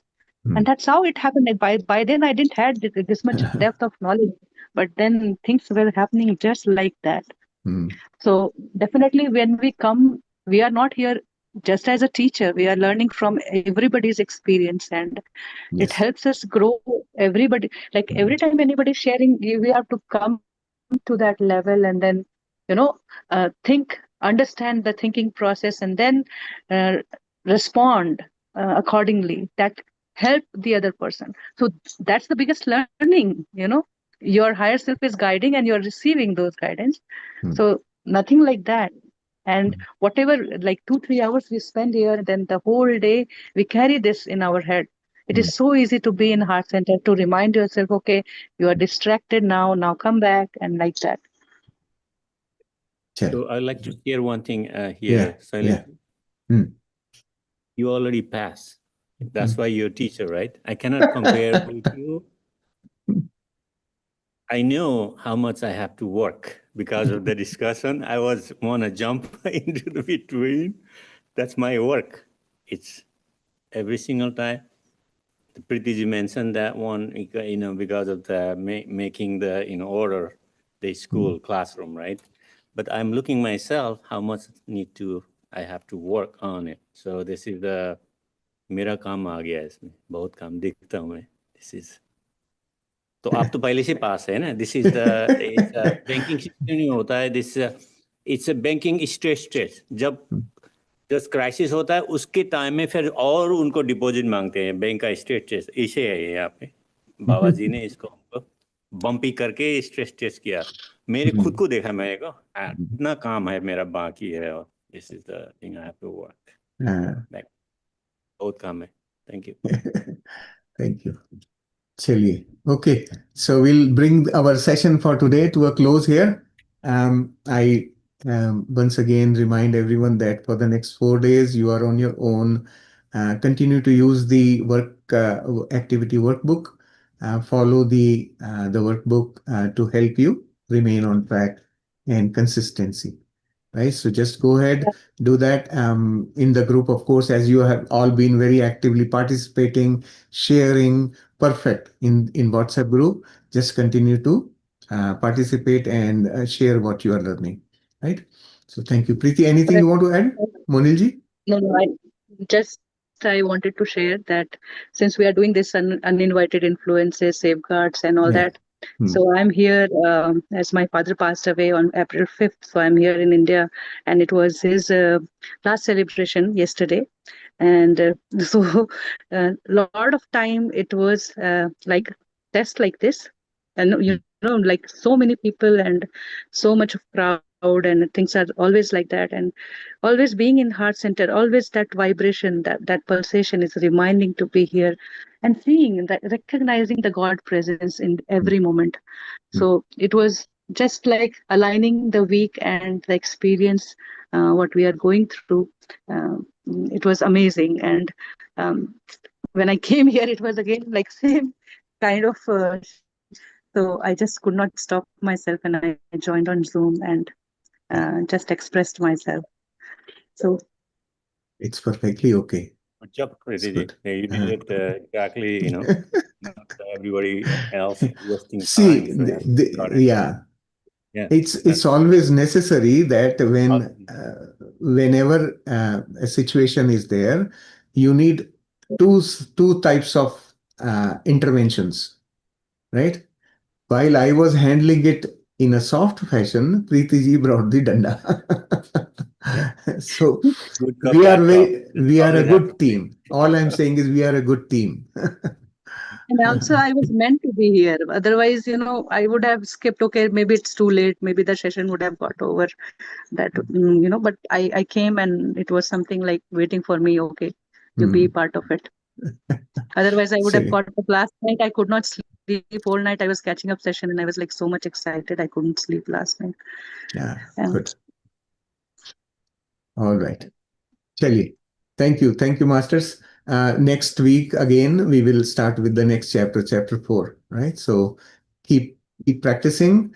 Keep reach wherever you can through these practices, and then we will roll into the next week.